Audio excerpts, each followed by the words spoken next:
going on, everyone? It is episode 109, recorded on Monday, September 26th, 2022. I'm Drew, and hey, John, I have a joke for you. So, a nun gets into a cab and notices that the driver can't stop staring at her. So she asks him, "Why are you staring at me?" He answers, "I have a question I need to ask you, but I don't want to offend you." Nun replies, "My dear son, you cannot offend me. When you're as old as I am and been a nun as long as I have, you have had a chance to see and hear just about everything. I'm sure there's nothing you could say or ask that I would be offended by."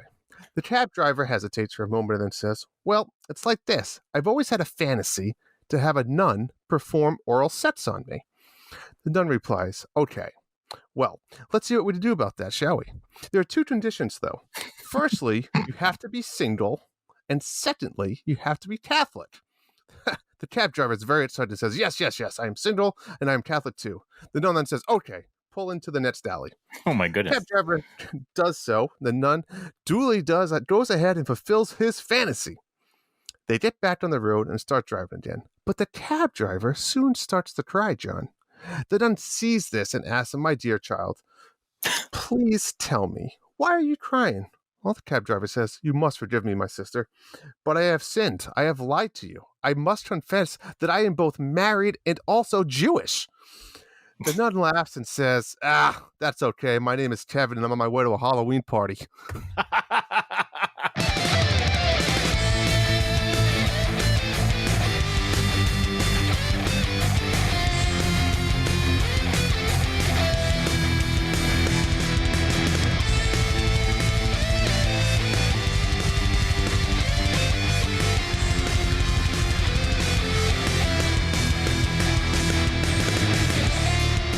After a long day at work, it's time to relax and tuck in with the Dads After Dark show with your hosts, Drew and John. I am amped up for tonight's show. It is autumn, fall is in the air, Halloween is around the corner, John. And on tonight's episode, we dig like we've never digged before with an in-depth breakdown of Shovel Knight Dig. Also, we're here to talk Nintendo's Direct. Yeah, that was a long time ago. But hey, we're going to talk it anyway. And lastly, it is Halloween season. Let's fucking go, John. I am ready to go tonight. I'm excited. I'm ecstatic. I don't know why. It's been a good day. You know, a good day at work, good day after, did some yard work, and hell, even had a little soccer practice to go to. John, what have you been up to? Drew, you will never fail to drive me crazy. I have said this before every show. You're like, "How's my microphone sound?" And you talk like this.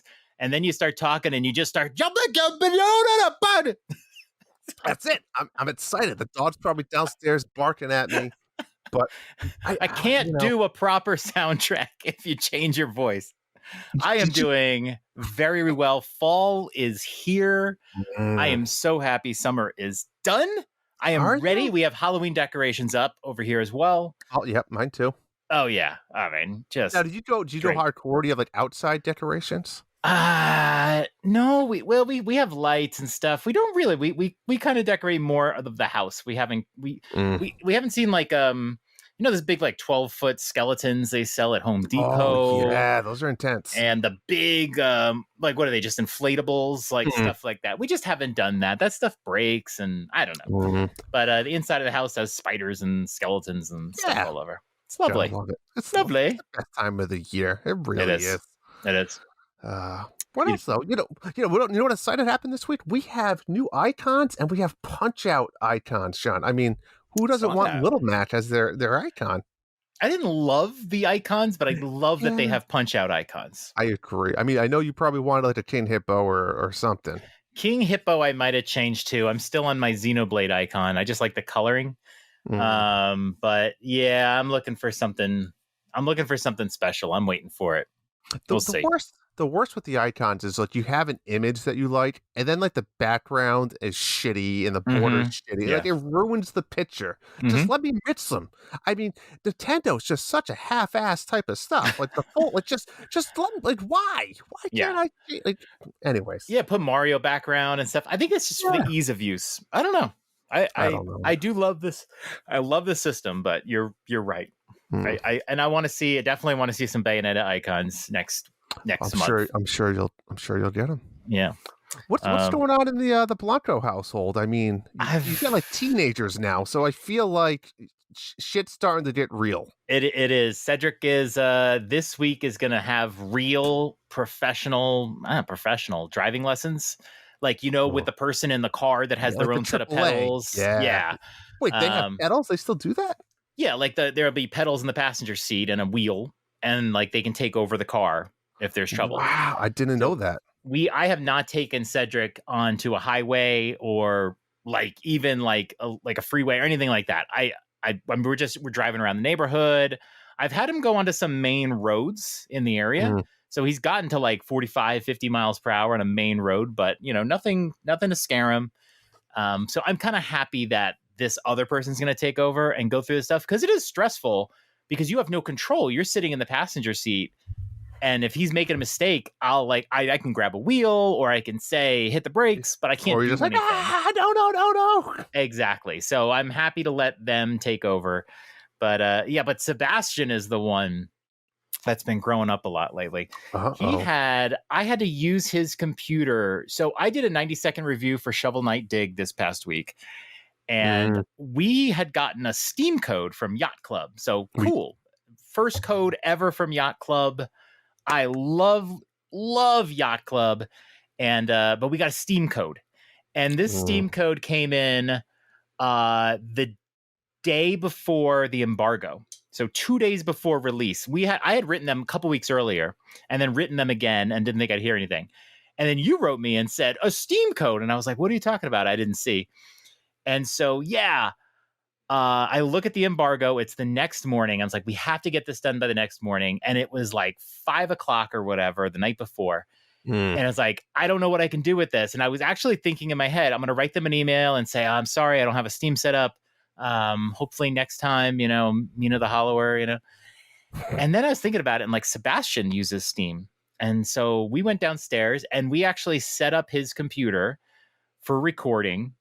And I was playing on his computer with an Xbox controller. One of these fucking Steam setups where people have some other console controller on a screen that may or may not be windowed. We were using QuickTime to do recording because my normal recorder didn't work. And I couldn't even record audio. So if you pay attention to my review, there's no sound effects from the game. That's why. But anyway, he didn't have much storage space on his Mac Mini, which he got this year. And I was trying to figure out why. And he has just installed, besides porn, he's installed so many applications. There's so much shit on his computer. And it has me nervous. We were cleaning some stuff up, but he's just got so much stuff installed on there. So there was that, and my feeling of like, can I just reformat your drive? The really weird thing, this happened last week as well. He went to go hang out at the mall with his friends. Those were the days where, was there females? Maybe, but he ended up going with like 14 people. It was like their class. What? I'm not sure if there were girls, but it was like a lot of his class. Our local mall does like no more than 4 type thing. Yeah, I was thinking he was going to go with a few friends or whatever. So Michelle brought him, but she decided to stay at the mall. She kind of stayed in the food area. Oh, she wasn't that mom, was she? She was that mom, so she was kind of hanging out. Like, I mean, Sebastian deep down was pissed. Well, he's 13, and she asked, "Are there any like parents there?" And he said no. And she's like, and I agree. Like at 13, like that's really young to be at the mall. So like I'm out of the loop, John. Nowadays, is 13 like is that old enough that you like maybe not your kids, but like are there other kids out there with like weed and having sex at that age? Because I feel like it's happening. There's somebody. Yeah, there's always somebody. Everybody went to school with that kid who's 13, and those are the kids you gotta be nervous about, not your kid. Oh yeah, and well, a couple of these kids were part of the remember the whole Discord mess from last year. Oh, that was epic. But anyway, I've never hung out at the mall with friends. Yeah, I was never a mall guy. Yeah, I've gone to like arcades and whatever, but never like just hang out at a mall. So he's now at that age where he's gonna want to like, hey, can you drop me off, hang out at the mall, maybe go to the movies? Oh gosh. But now he's gone all week. He's on a school trip. He's in Utah for the week. God, you guys and your fucking trips. It's like you just send your kids away. It's fantastic. It's part of like a class. So he's gone until Friday. That doesn't happen out here in New England, East Coast. That doesn't happen. It's an alternative school. It's very trip, very firsthand trip centric. Yeah. So he's gone all week. I feel bad for our cats because he's like the cat dad. You feel bad for the cats. I do. He takes care of the cats. He grabs all the cats and pets all the cats. I think the cats are totally missing him right now. How many cats do you have now? 2. Okay. I wanted to make sure there wasn't more. But they always go into his room when he's hanging out. They're always with him. If he goes down to the basement to play on the computer, they both come down and follow him down there. So I know the cats are sad. They'll feel it tomorrow. But yeah, that's all that thing. I have a question for you though. This happened to me today. Sure. My car, the tire inflation indicator. Oh, I'm terrible with cars, but lay it on me. Okay. Tire inflation indicator came on. I freaking hate it. Because we used to have problems with running over nails. Oof. And every time it happens, I'm like terrified I need new tires. But it's just change of weather, probably whatever. Yeah, absolutely. So this morning, I got a package. I'm going to drop it off at the post office. Let me go hit the gas station, fill up the tires, right? Sure. First gas station I go in, I pay, I'm using it. It's not working. I'm feeling air in my hands. So I'm glad that's Colorado, not just Rhode Island. Yeah. It's like 50-50 chance. I've never seen it not work, but I can feel air on my hands and I look and there's a puncture in the tube on the thing. So I'm trying to do it to get it to work. It won't work. Okay, fine. I actually go in and tell the guy, your fucking machine's broken. He does not offer to give me a $2 refund, but he says, oh, that explains why other people were having trouble too. It's like, whatever, dude. So then I go, all right, let me go to the other gas station. I go to the other gas station. Their thing is broken. Like, I can't put it on the tire. 0 for 2. Luckily, I didn't pay money this time. That one was broken. I go to a third gas station. That one doesn't have an air inflation. Of course. So I have to go to a fourth station. Luckily, that one worked. But here's my question for you. Is there a responsibility in every town, city, or whatever that the gas stations have working air inflation systems? Because how else can you fill up your tires? Absolutely fucking not their responsibility.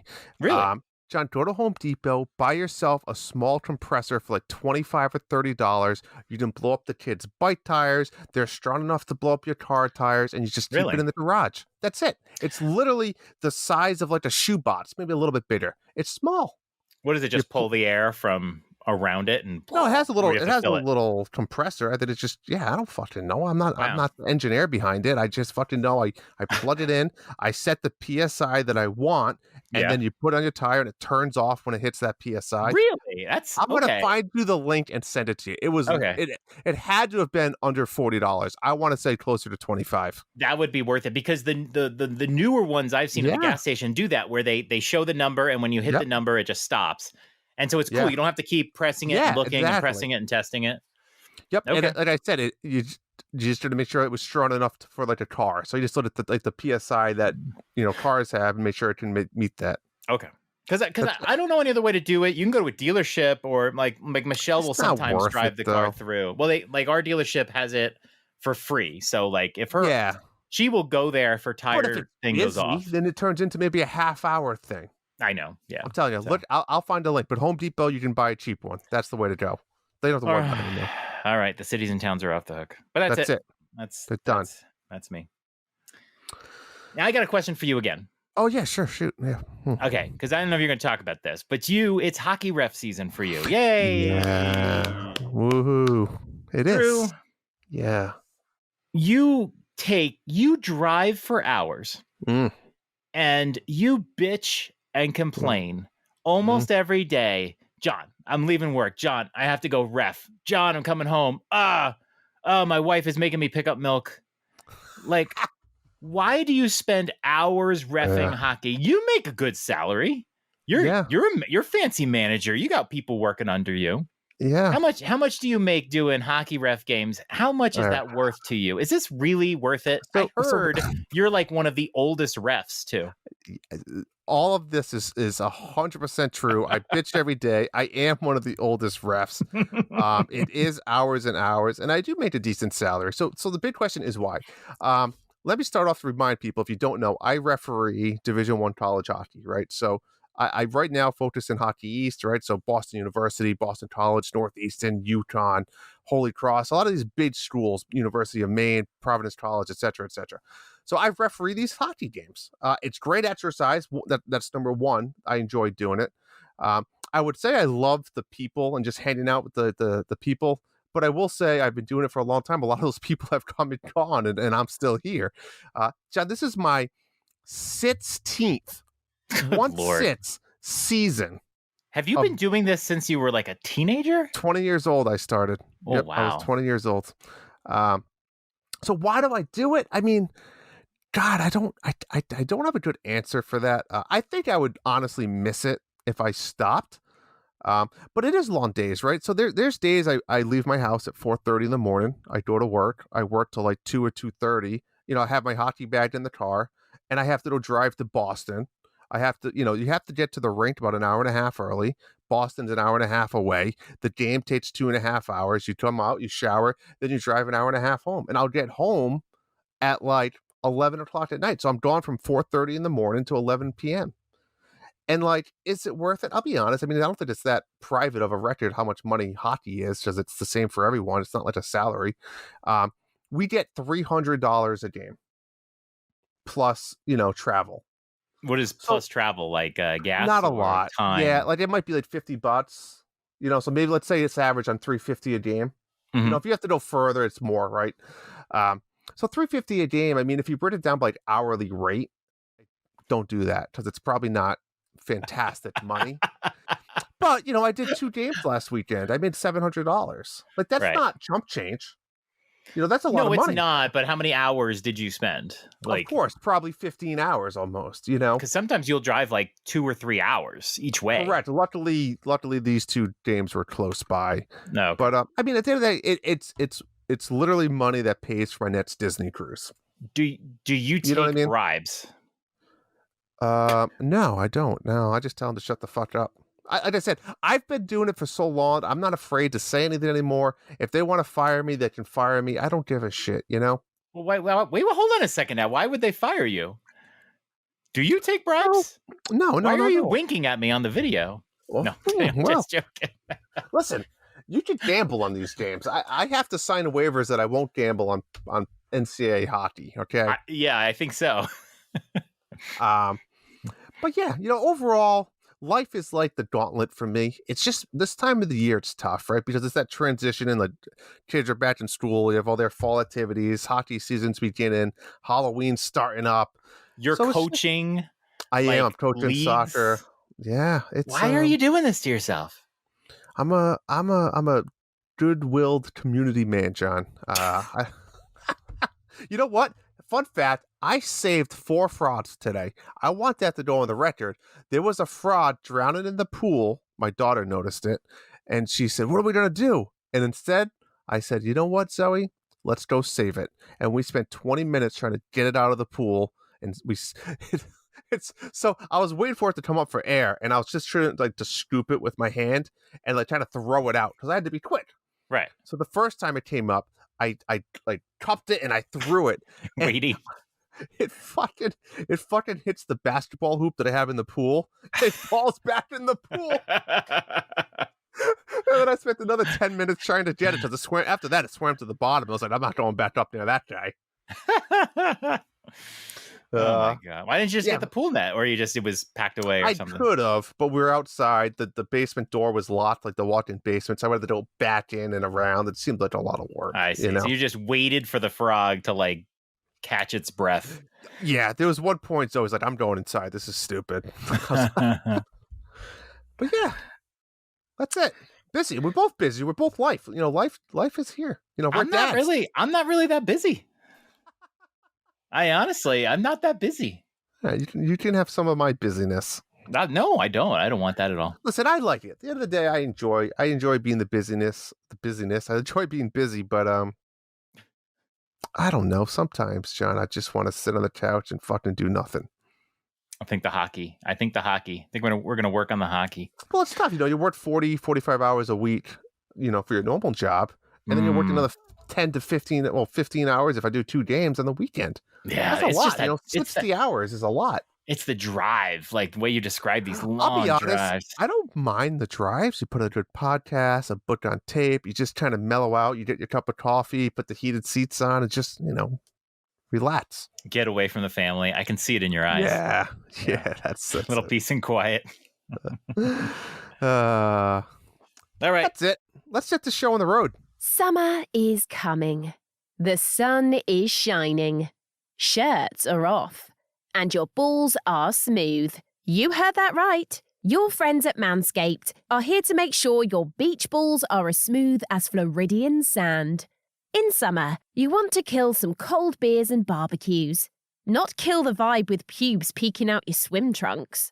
That's why Manscaped has their Performance Package 4.0 to keep the party in your pants looking crisp and refreshing all summer long. Dive headfirst into summer by joining the 4 million men worldwide who trust Manscaped and get ready for hot guy summer by going to manscaped.com for 20% off plus free shipping with the code NINDADS. That's NINDADS.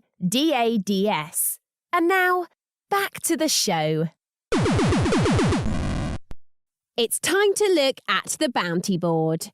First thing is first, Nintendo Dads has it really been this long? Nintendo Dads has announced their plans for Extra Life. Drew, this is cool. They're all getting together in good for them. my original hometown of New York. New York. I didn't live in the city. I lived in the suburbs. You don't want to live there. But love the city, go there all the time, Nintendo World Store. And as it turns out, they're going to the Nintendo World Store. Yeah. Imagine if you still lived in New York. Like, we can meet up once a month. We could do our show every 2 weeks. I'll just meet you at the hockey rink. I'll get a game down there. I'll do the show while you're reffing. The shenanigans we would get into, Jim. Oh, my. They are doing their Extra Life. Oh, I don't have the date. I just have Saturday. November 5th, 4th, around there. Yeah. I think it's like 5th. Yeah. November 4th is a Friday. Okay, so November 5th. Saturday. Saturday, 8 a.m. to Sunday at 8 a.m. It is 25 hours of coverage because the clocks go back that weekend. 25-hour marathon. Woo. Hey, maybe we'll be part of that, John. Just saying. Yeah. Just saying. Donations, if you want to give any donations, you can go to their page at bit.ly/extralifedads. Do a donate. I will say I've been donating this week. I've been trying to hack the Game Pass news. Well, trying? No, I think you did. I kind of gave it away to Nick. So basically with Game Pass news, if you donate $5 or more, they will give you a code to an Xbox game. I did that. I got this game called Chess Knights. I don't know what. It's kind of weird looking, right? Whatever.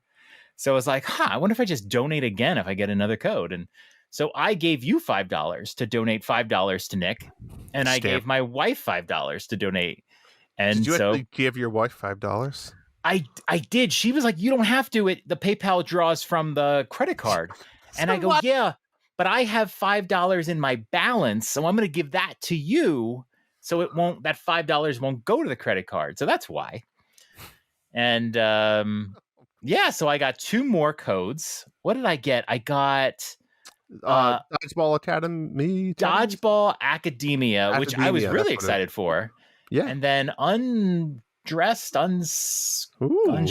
I don't know, some game like that. Undressed. I don't know.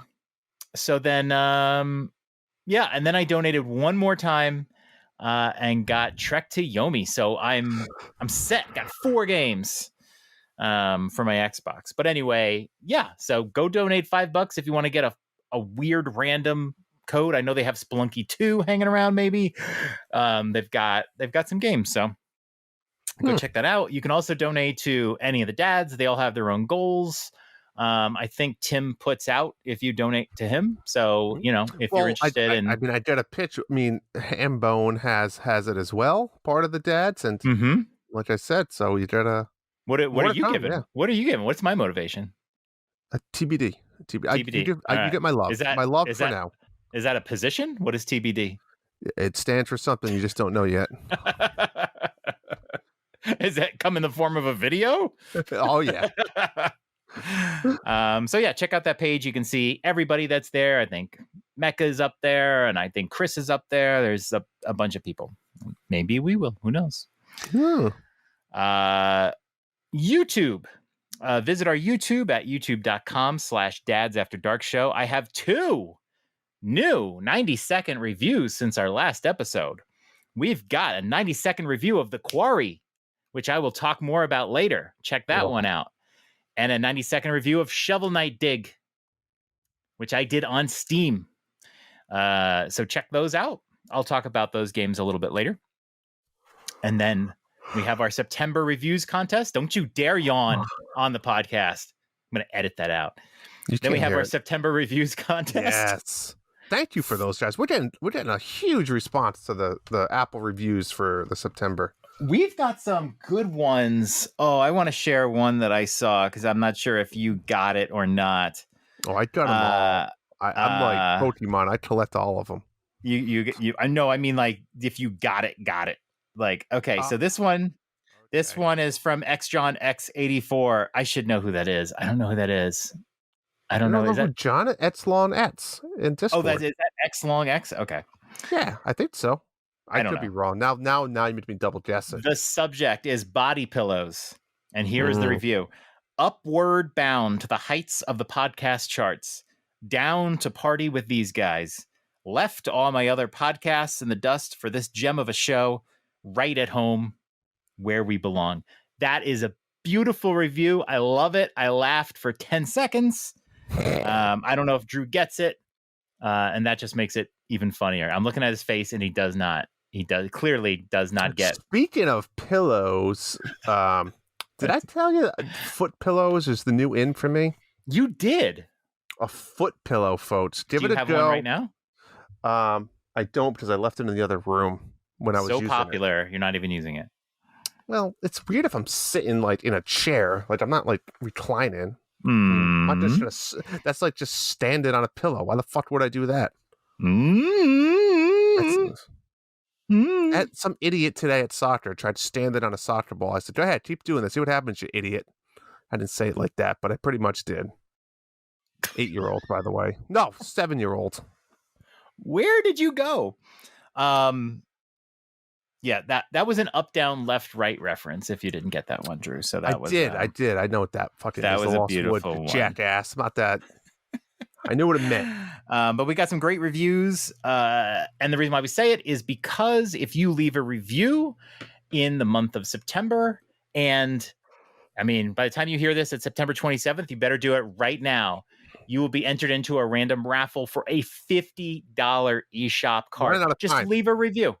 No, there's enough time, but you got to give it. You said something the other day I did. on the special episode about road lights. We want your honest opinion. Don't just leave a 5-star review to leave a. That's bullshit. If you don't have anything nice to say, don't fucking say it at all. That's how I feel. Fact.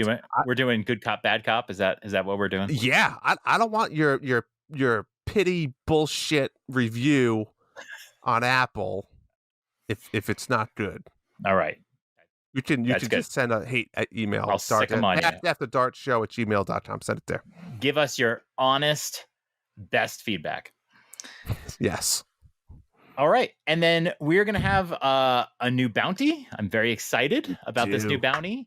We will announce it a little later in the show, so you will have to listen a little bit more. But we have a new bounty for $20. And I'll say on top of that, actually we didn't even list it, so I'm gonna jump in now and talk about it, John. Monthly Mayhem is currently out there for Splatoon 3. what a fun little contest. We're getting a lot of people playing in this thing. I think there's about 12. Actually, I think I fucked up. Maybe more than that. But there's some out there. And it's for both Turf War and Salmon Run. I'm just going to go with the top 3 here. So third strongest mole, absolutely killing it, winning both categories. DeLeon, that's the only reason I wanted to turn this down, is in second place, tied with Epsilon Ets, which may have been the guy that left that review. We can't confirm or deny. Right behind him with 47 points. John, me and you, look at that, are in 6th and 7th place. I just happen to be beating you by 1 point. So here's the thing. You were supposed to update this list yesterday, and you did not because you're a slacker. I just updated it during the show. It's updated. During the show. Okay, so so you just update it. It's updated pre-show. Yeah, thank you for sneaking that in a day late. I am ready now to look at this chart and start focusing on Salmon Run. I've been waiting. I am ready to go. Where is it? I see. It's in the Monthly Mayhem channel. Is that the total? Is that the total? What is that? That's the total points. Oh, you wanted to see all of it? Where's the scores? Yeah, I want to see the scores, man. Ah, fuck. Okay. I'll do that as we're chatting. But yeah, I want to I just wait till I do my what you've been playing. But yeah, I want to start focusing on the scores for Salmon Run because I put up, my best score at the time, and now I'm ready to focus on it. I'm ready to play some Salmon Run. I'm really liking this one, so I'm excited for this. Now, how long do we have till? What is the ending date? That's what I was trying to do until you made fun of my post. So now I updated the post. That's updated. There we go. And we have until October 9th. Because I'm going to tell you folks right now, we already have another Mayhem lined up to start directly after that one. And this one you're going to want to pay attention to. We do. We already talked about it. Not my fault. You won't remember it. It's up. And it's there. It's ready to go, and I'm excited for it. Everyone's going to be excited for it. Text me what it is. I don't remember what we talked about. No, of course you don't. You don't listen to half the things I say, John. What did you just say? There it is, right there. Oh, yeah. All right, cool. See? I listened to you. One. I just needed to jog my memory a little bit. Well, let's jot. All right. That's it. That's it. That's all we got. That's all we got. All right. So listen, we have a new bounty coming up. But until then, let's get to the meat. Beat it. It's time for the meat. Yes. It is 13 days since the last Nintendo Direct, and all of your podcasts have talked about it. But here we are. We're going to talk about it. We do a show every couple weeks, and they did this Direct right after our show. So screw it. Yeah, there was a Nintendo Direct. This was the first Nintendo Direct since February 9th. Wow. So it feels like it's been years because we didn't get a June Direct for E3. I get confused with the indie Directs and all this other shit. Like that, it's all a blur to me. A mainline Direct, but it's been 7 months. It feels like longer because of E3. But in the February 9th Direct, just to show you how much time this has been, in the February 9th Direct, they announced Fire Emblem Warriors 3 Hopes. They announced a new launch date for Advance Wars being April, and that was before Russia's invasion into the Ukraine. And they announced Xenoblade Chronicles 3. That is how long ago that game came, and we beat it already. Yep, exactly. And it took a month to beat the thing. But yeah, we got a new Direct. And I don't know if we have to go through all of it. So I'm going to ask you first, Drew. Yeah. What were your main highlights from this Direct? So main highlights. I'm going to be honest. I was a little disappointed. And we've said it multiple times. I mean, this really goes back to what you were looking forward to. But I'm disappointed because I think there was a lot of shit that, I don't know, that wasn't new, right? There was just more announcements of shit we already knew. And a lot of simulations and RPG shit. But I will say, John, Fire Emblem Engage. This might just be the time that I play a Fire Emblem game. Because this looked intriguing a little bit. You know, I don't know if it's for me. I didn't have to wait to see a little more details. And this doesn't come out till when? January? January 20th. Okay. So this looks intriguing. I think it looked fucking hot. Yeah, I could see that for you. Yeah. Xenoblade 3. what I want to know, what's your take on these Xenoblade 3 updates? Because I think I got a little look. I think I bought them all up front. I do, and now I'm almost regretting it after playing the game. And we chatted about this many times, but what did you do the DLC? What did you say you bought up front? I think I bought all. Couldn't you buy all the DLC in the package? No, I think when you buy the game, you can buy the season pass. Maybe that's what I bought. Yeah. It was like $70 or $80 instead of the normal 60. Right. Yeah. I mean, is this an incentive to jump back in for you? You know, it kind of was when they showed it. They showed the swimsuits, and I was like, oh my god, I want my party to be fully clad in swimsuits. Of course you do. You know, Mia looks so hot in her swimsuit. And so, yeah, for a little while, I was like, I might get back into this. After I finished the game and rolled credits, I actually went back into it for a couple days and was like just trying to kind of finish off my map and do some quests and things like that. And I went away from it because some games I played, but I'm thinking of getting the DLC. I think what I'm going to do is this week, I'm going to try to get back into the game and then just see how I feel. And we'll just leave it at that. But yeah, I want the swimsuit girls, and you know, and it looks like there's going to be some meaty stuff down the road that I'm sure I'll want to play. So I might as well get the DLC now and enjoy it. I have a sour taste. I really do. Yeah, like this. God, I can't believe I want to say this, but like this could tarnish my look on Xenoblade. Period. Going forward, like Xenoblade Chronicles 4, like I'm concerned for now that I might not even play. I agree with you. Like, I think I'm just worn out with the combat, and like, I don't know. I'm just. I think it depends on your frame of mind at the time. Agreed. It is a long slog, and I gotta say, I love some other like these kind of big open world games. I kind of enjoy the ones that I can play on PlayStation more than Xenoblade. So I don't need Xenoblade anymore. I have Witcher 3 and Witcher 4, and you know what I mean? Like, have those games. So you know what came up in my mind the other day thinking about these massive open world games? I was like, man, that was a fun game. Remember the Dragon Quest game that me and you just played out of nowhere? Which one was that? Dragon Quest 11. It was so good. It was great, but I never played Dragon Quest in my life, and you didn't need to. And it was just like a fun game. And we did like 90 hours. Like we just went full on. I know. It was great. I mean, I'm going to keep going down the list. Interrupt me if you want to talk about something. So Tunic. Well, okay. I want to talk about Fire Emblem.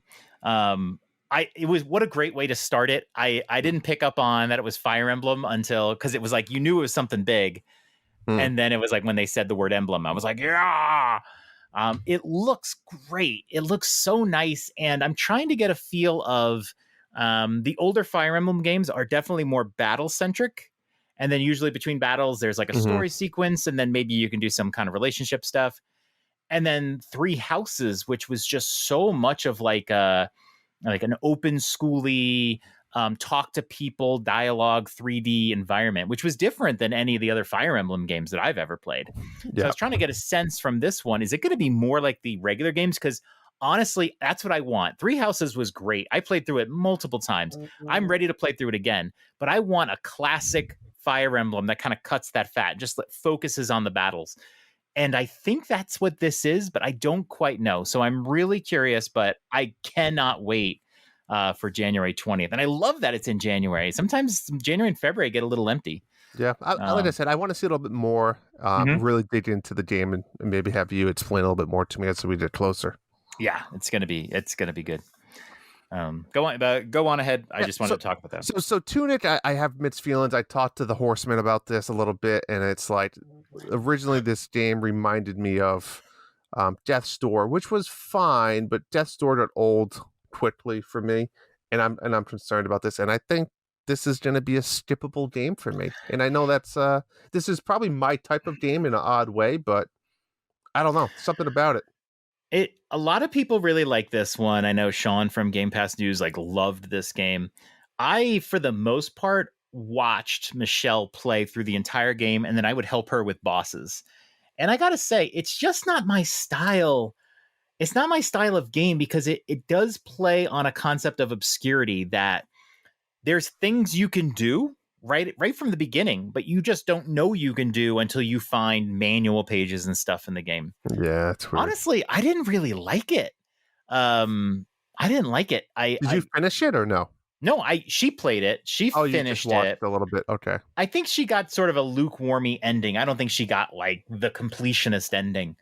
And I was thinking like maybe I'll play it someday, but like I'm not interested in it either. Honestly, it should be a game I liked. I played the demo and I enjoyed it, but I don't like this sort of aspect of it. So I don't think I'm going to play it. I will say Monday I have to fly to South Carolina for a work trip 3 days, and like this would probably be a good game to play on a plane.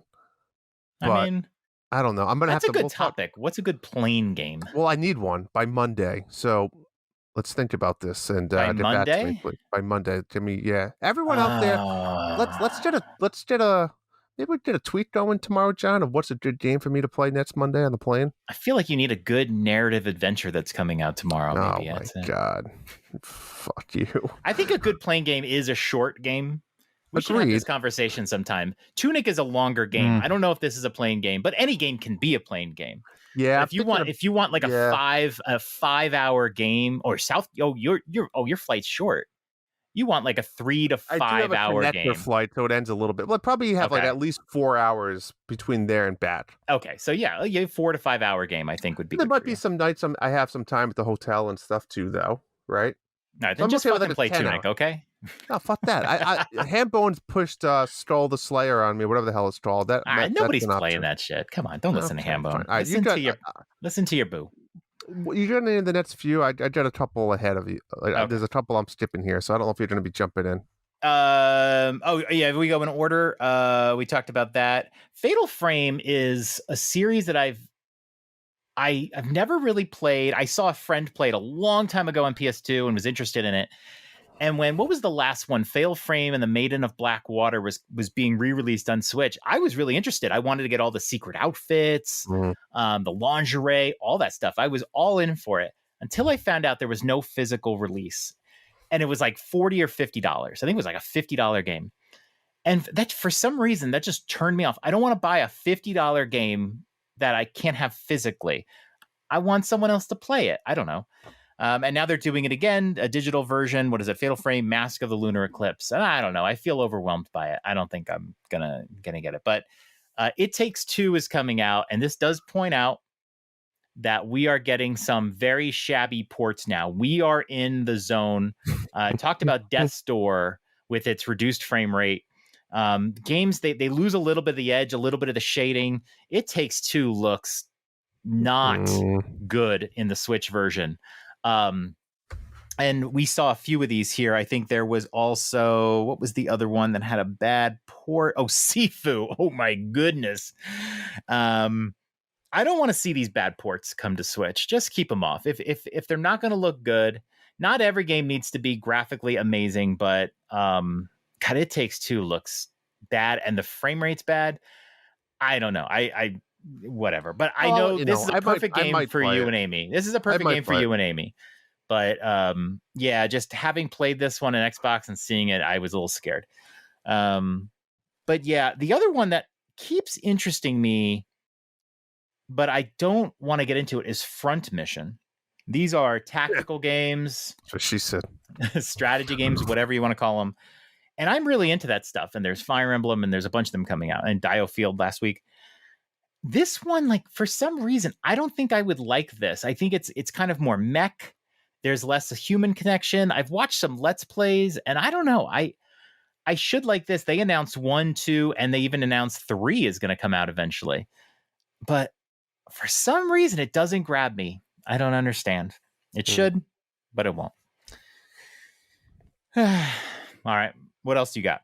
I got nothing till N64, so holy shit. Okay. Yep. Octopath Traveler 2 is announced and coming. I'm very excited with one caveat.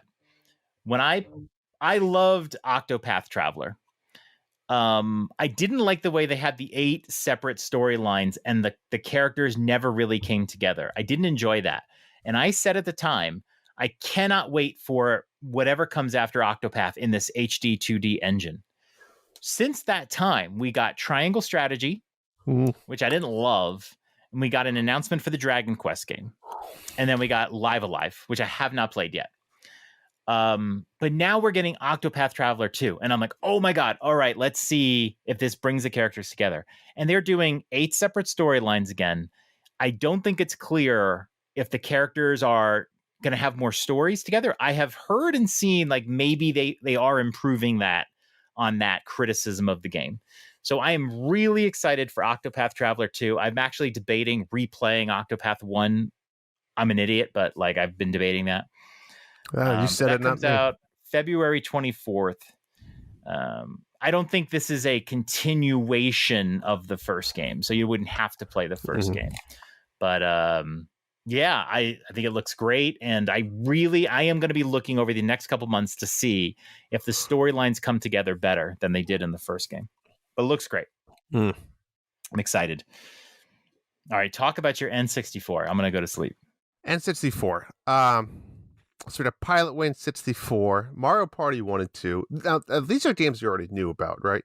I think we did. Mario Party 1 and 2, God, I want to say we knew this so long ago, like almost before Superstars really came out, that like, I don't know how much, we have a lot of these maps and mini games already, remastered.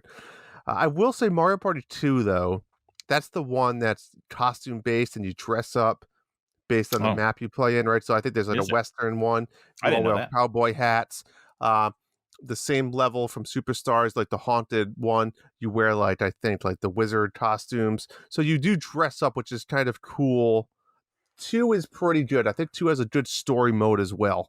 So there's a lot of depth there that I will probably play. 3 introduces, I believe, a really cool 1v1 board battle system game mode, if I remember correctly, which is also kind of fun. Pokemon Stadium 1 and 2, I can't really talk to that. 1080 snowboard and the Sightbite 64.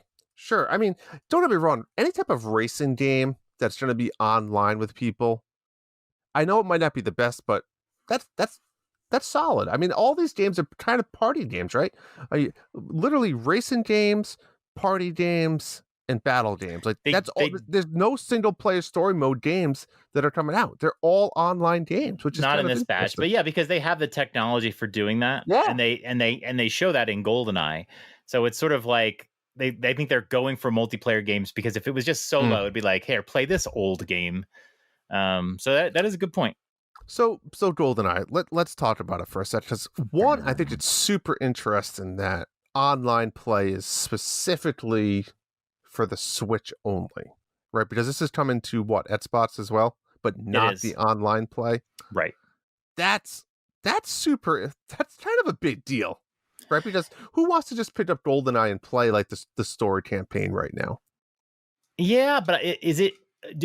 What do you think the reasoning is? Do you think it's contracts, or do you think the fact that Nintendo has this technology in their system already that they don't like? They literally don't have to do anything. They just take the ROM and it should magically. I don't know that, but I mean, like, they don't have to do anything specific for the game. It should just magically work.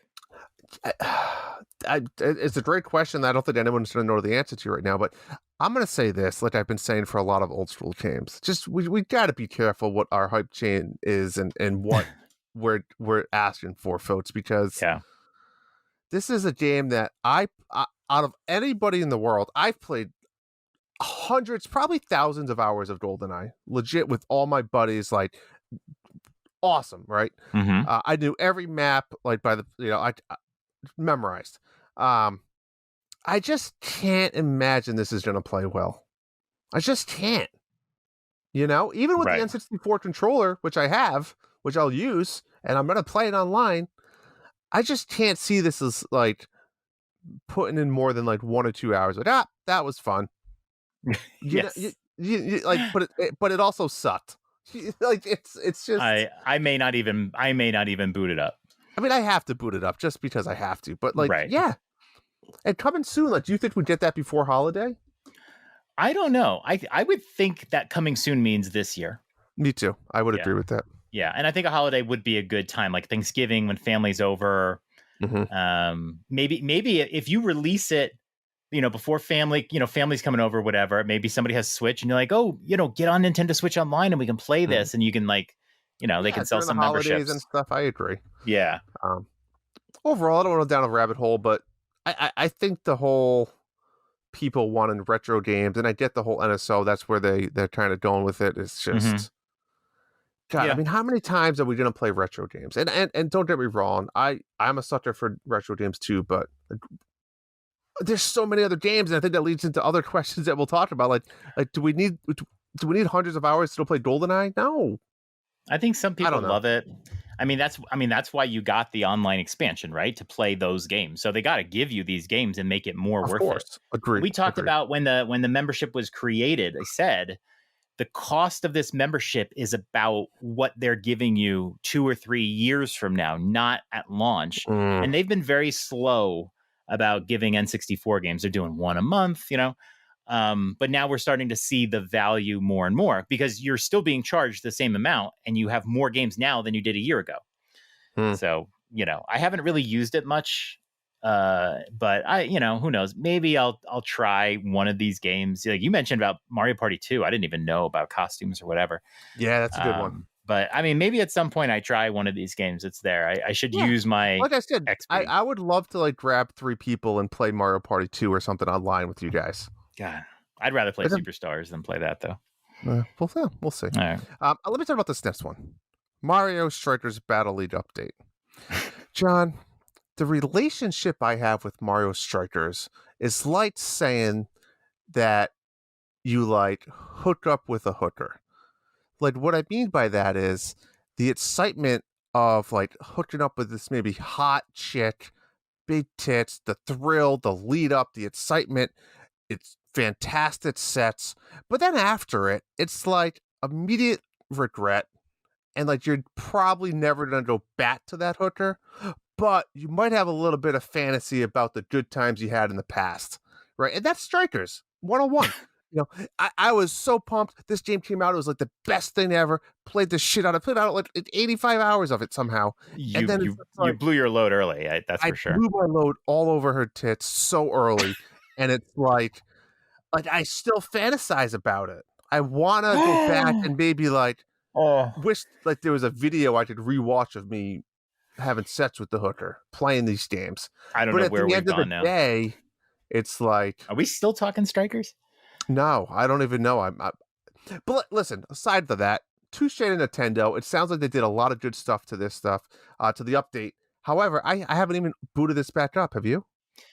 You're going to need to, because I know there's some new stuff you can buy that I'm kind of interested in. I do want to boot it back up and play another season and see, but yeah, I haven't played much. I played what was it, last season? I think I got back into it and played a few games, but we talked about it. It's getting really hard because people understand a lot of the exploits, and then when you play somebody, they just keep doing the same pass, shoot, or bounce it off the back or something. Yeah, and I don't keep up with the exploits. Yeah, I agree. And our team still does pretty well. We have an informant playing, we have an informant playing. Right, we're still winning divisions with only 1 or 2 people playing because nobody else is playing.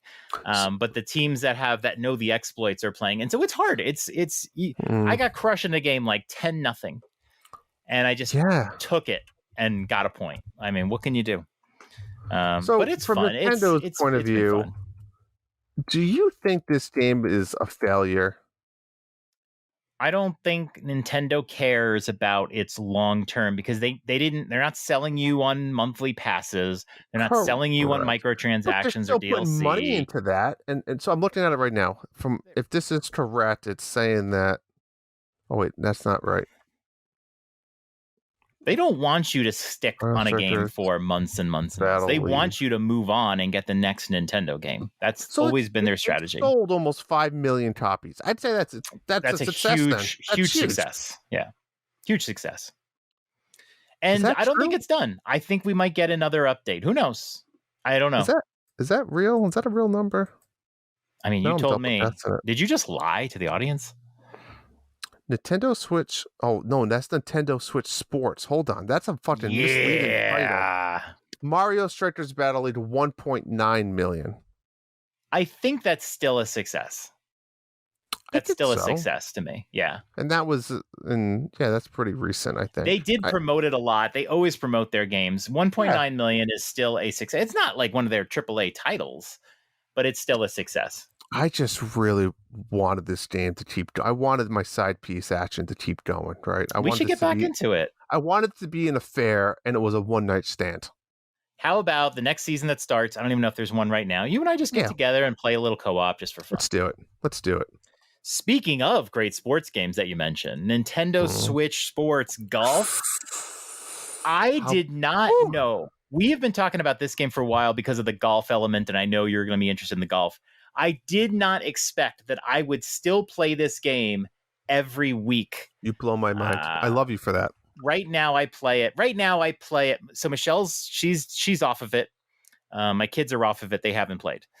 Right now my schedule is every Thursday they put out a new sheet of items you can earn. I play for about 2 hours. I play Chambara because I think that is the quickest way to fill up your sheet. The matches are quick. Have you missed one card? I have gotten every single item that I can unlock so far. And that's what keeps me in. I don't want to stop and miss it. So I have a huge assortment of like stuff I can do. They just did the Astro outfits this past week. Can you delete your save file? That's one way to do it. No, I don't want to do that. Yeah, I'm just going to keep going. I think at some point they will stop putting out outfits.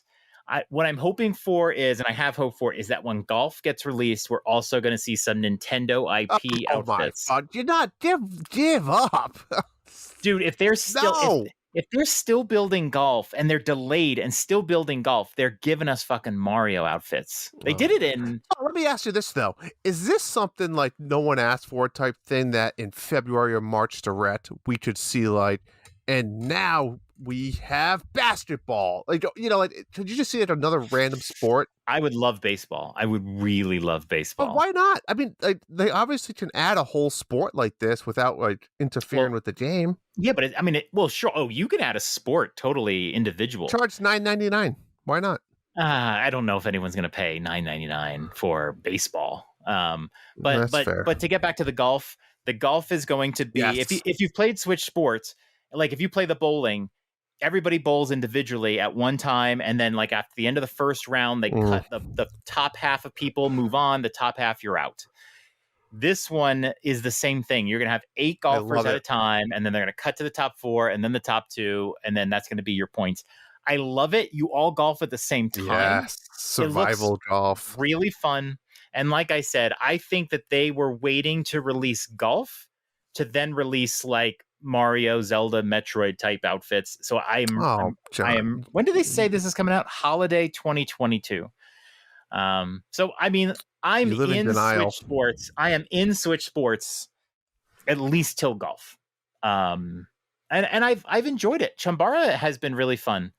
Like I said, I play it because it's a very fast one to get through and get your points and get out of it. But I've actually enjoyed playing it. Soccer, I loved soccer. And I should play a couple games really, but it just takes so long.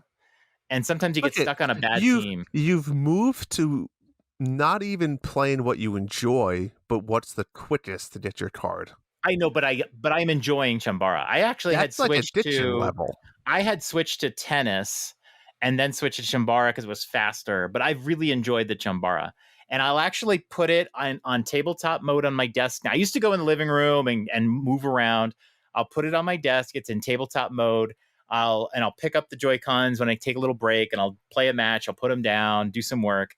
I'm loving it. I really enjoyed the Chambara. So I'm so excited for the golf. And I'm glad you're going to be back for golf.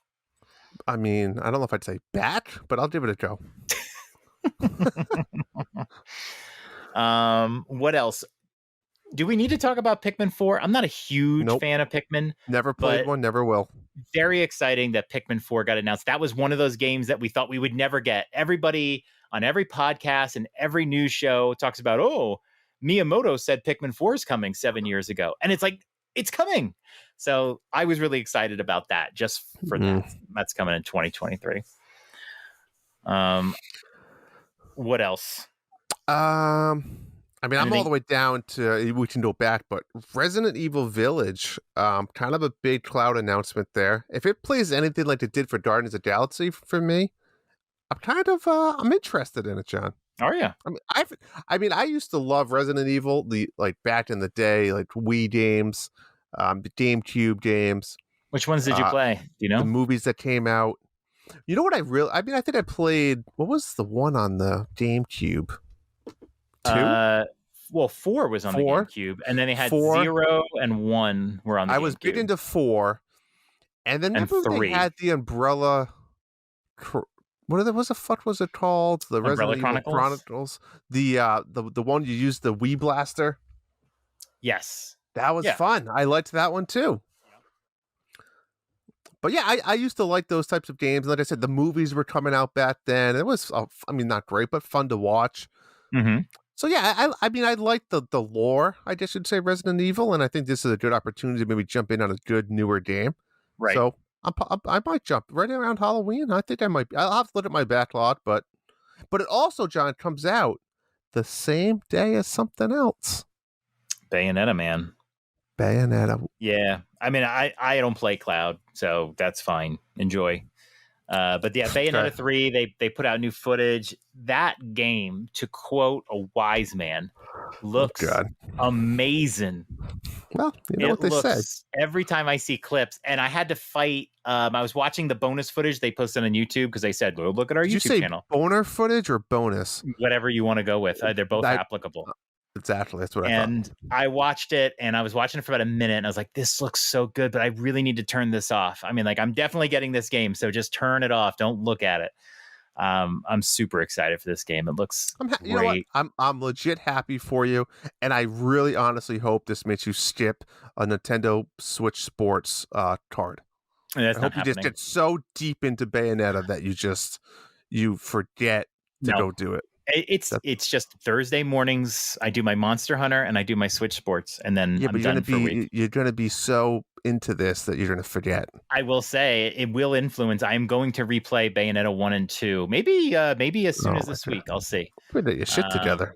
I'm going to throw it on easy mode. I've played them before. I'm going to do easy mode. I want to go through the story of 1 then 2 before I go into 3. I feel like this game is very dependent on the previous story, so I'm just going to put it on easy mode and fly through it. Yeah. It should be like a YouTube video that you probably has just all the cutscenes you can put on during work. Nah, I'm going to play it. It's one of the most fun series, man. Bayonetta 2 is so freaking good. Every time I play that game, and I've played it like 3 times now. Listen, I can't complain. God, it's so good. I'm like that with Darksiders. I'm just a sucker for the story and stuff. So I can't say anything. All right, what else you got on the list? Yeah. Another one. Yeah.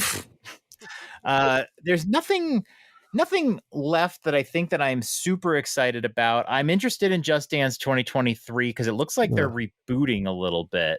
The last several have been kind of the same thing with new songs. I got my eye on that one to see. They're doing online multiplayer and they got different avatars, so I've got my eye on it. I probably won't get it, but we'll see how much K-pop is on there. How about Endless Dungeon?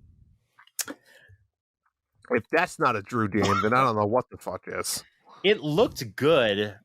I took a look. This is a game that exists already, and Steam, I heard it's like super hard roguelike something. So I don't know if I'm mentally. It's like Gauntlet Legends meets roguelike. Yeah, you're right. I'll keep my eye on it, but I don't know if I'm into that one. Oh, Radiant Silvergun looks interesting. I don't know if you've played these treasure games before. But I have not. Ikaruga is probably my favorite shmup. I bought it for Switch. That was the first time I played it, and I really enjoyed it. Like what do you call it? What's the style of these games called? Shmup, shoot 'em up. Shoot 'em ups. Yeah, that's what they call those. Yeah, and it's pretty strategic because you switch your color. So you switch to black and white and all that. And Radiant Silvergun predated Ikaruga. And if I'm going to have 2 shmups, I think, and I have a friend who says Radiant Silvergun is the best shmup of all time. So I might get this one for Switch and just play it for a little bit. I'm not super hyped or anything, but I've already got Ikaruga, so it's like I'll get its friend with it too. So I'm interested in this one. I've heard it's amazing though. And I think that's about it for me. Did I mention I tried the Harvestella demo and actually didn't really get into it? I mean, I can see why. I mean, there was a bunch of farm games, but Harvestella looked interesting to me, but I think I'm not going to be How getting that one. about Kirby's Return to Dreamland? My kids played the bejesus out of it on Wii. They played it all the time. But I'm sure if I said, hey guys, they're re-releasing the Return to Dreamland, they probably wouldn't even remember what it was. So I'm not interested in it. I'm not a big Kirby super fan or anything. I never played this one, but Kirby Dreamland, originally on the Game Boy, was like one of the few Game Boy games I owned for a long time when I was a kid, and I played the shit out of it. So I can only imagine that I would kind of like that nostalgia a little bit of the Dreamland part of it. So I'm going to give it a go. My kids like watching this. Well, and the kids can play. I think you can do 4-player if you want to. Yeah, so. 4-player co-op. Yeah, so I agree. All right. And I think if that's it, that's all there really was. Oh, wait. Oh. Legend of Zelda Tears of the Kingdom was announced at the end. Can I vent about something? All you get the negativity out because it's all positive after this. I 100% agree. All the fucking idiots out there that started trends and posts and drama about Tears of the Kingdom. Tears. Like, did you literally think that meant like Paper Mario? You were going to tear the kingdom in half? Like, I don't know. Like, what's wrong with these people? People were confused on what tears meant, and I don't understand. What are you saying? What are you saying? Tears? Tears. It is tears. Yeah, like teardrops. Yeah. But people were confused over that. Well, because is it pronounced tears or tears? Why would it be pronounced tears? Because that's how you spell tears. And you're talking to a guy that doesn't know how to speak. Let me clearly. be clear. I mean, tears is Tears. It could have been Tears of the Kingdom. Why would it be that? Because for me, it's a different word, though. Tear is like, you always hear tear in terms of like the fabric of time, like tears in that sort of thing. So we have seen that the Zelda games have gone into multiple directions time-wise. So, Tears of the Kingdom, it could be multiple timelines coming into one. It was possible. I think that's far-fetched. It was possible. But if you sit there and say, they're sitting in a meeting and trying to come up with a title that sounds good. Tears of the Kingdom sounds good. Tears of the Kingdom is a little weirder, but Nintendo did not say the name of the title. They just showed it on the screen, and it took a few days before Nintendo came out and said it is Tears of the Kingdom. So, and I'm glad that they did. Because they were sitting there and said they didn't even consider it to be an option. But the internet blew it up to make it an option. It was possible. It was not. It's Tears. But see, if they wanted to fool you and say, is it Tears or Tears, they would do it by not saying the name of the game. And that's what they did. No. Tears of the Kingdom, no. I'm out. I mean, I don't know why you're getting so... I'm hostile. Let's move on to positive. About that. So what's your thoughts? You in? I mean, obviously you're in, but what's your thoughts? I was hoping for a little longer. I was like so excited. The way the whole thing opens up when he opens the doors is like, what a moment that is. Like, it's like, here we are. I wish the trailer was a little bit longer, but it just means that we're going to get an even bigger full trailer later. Yeah. But man, I really wish we got the whole 2 or 3 minute, this is the trailer I'm going to watch over and over again for the next year sort of thing. Yeah, but I mean, we're 9 months away, though. I mean, we're not going to see. At the end of the day, I mean, it's Zelda. We're going to love it. We're going to play it. It is what it is. I don't think there's much to talk about yet. It's so far away, to be honest. That's my opinion. I love that we got a date. I love that we got a date, even though it's like May and maybe a little further than we hoped or whatever. We have a date now. We have a date, and they're going to hit that date. Like they're not going to delay that one. So this is like. They've never give out dates 9 months in advance. That's crazy. Yeah, I think they're pushing this long. It's not going to be a delay. They'll be ready for this one. Coincide with the new Switch. Yeah, all their marketing. It could be. I mean, honestly, May would be a great time to put out a new Switch. Yeah, it really would be. I would love to see that. But yeah, it looks great. I mean, the trailer looks great. We didn't see a lot, but I'm still excited for it. I love that we have a title. I'm can't wait. So you think we're going to get another trailer? Probably not another trailer for the rest of the year, right? We're probably going to get one spring. Yeah. So that means we know we're going to get a direct in like early 2023. Guaranteed now. Yeah. Yep. Sweet. All right. Is that it? That's it. That's the direct. All right. What did you think of the direct overall? I didn't think it was great. I thought there was the Miyamoto thing was really weird, like everyone says. It was awkward. I think all the games, most of the games were not, and really dissected, were not new. They were just re-announced. Some of them with dates, some without dates. You're going to be that guy? Is that what you're going to be? You're going to be that I'm guy? not being that guy. I did not give an opinion. I'm stating facts, John. These are all facts that I just said. But the thing is, even if you know about the game, getting a release date is cool. Seeing footage and stuff like it is cool. We knew that this Breath of the Wild 2 was coming out, but seeing footage and getting a date and a title is awesome. I get confused too, because I think when the expectation is, if you go into a Nintendo Direct, the expectation that all these games coming out should be Nintendo related. Like, I don't think Tunic should be in a Nintendo Direct. I think. No, yeah, it should be. Yeah, I mean, it packs it up with more games. They can't fill this with Nintendo games. You would get 20 minutes. I don't want it to be 20 minutes. I want it to be 40 minutes, and I'm going to see all of the cool games I'm going to get. Oh, yeah, like fucking Harvestella, whatever the fuck's it called. That's real cool. Not everything is for everybody. There's people that don't even like the Fire Emblem stuff. Not everything's for everybody, but I want to see all these other games. And I'm like, I think it's really cool that Tunic was in here, because that could be a game you just shove into an indie world. I don't know what goes in indie world and what doesn't. I think that's my confusion, and part of it, right, is everyone thinks about this Nintendo Direct as being this big first party type releases, and then it's like, I mean, even Endless Dungeon. Hey, there's this game that's been out for a couple of years. We're gonna release it sometime in 2023. I know that was kind of like in a scissor reel, but like, it just, and again, I'm pumped for that game, but it just seems odd. Like, why even promote it now? I don't know about Endless Dungeon, but sometimes these games get like console exclusivity, or there's a deal that's involved. So it's like, okay, we will put your game in a direct if you give us like a couple months of exclusivity. That sort of thing. At the political part of it, you asked my opinion, John. These are my opinions. That's how it works. This is it. I think it is one of the best directs that I've ever seen. Crazy. I think a lot of it is helped by the fact that it ended and began with two of my most exciting series, right? Fire Emblem is one of my favorite series, and it looked great. So that first impression was great, and then the Tears of the Kingdom, Tears of the Kingdom was great. In between, though, even though I'm not interested in It Takes Two or Tunic on Switch, I'm excited that they are coming to Switch. It's a great sign, getting good third-party support. So I was excited about that. The Xenoblade DLC actually made it move, and so that was awesome. Octopath 2, super excited about. Seeing some more stuff with Mario and Rabbids. We're getting an idea with Mario, we didn't talk about it, but Mario and Rabbids having, that you'll be able to accessorize the characters with the little sparks. That's where the sparks come in. Mm-hmm. And I heard some stuff today, and I know you're excited for this game. I heard stuff today that it's very open worldy, that you don't get dropped into a linear, like you would get dropped into a path and you basically follow the path and it was linear.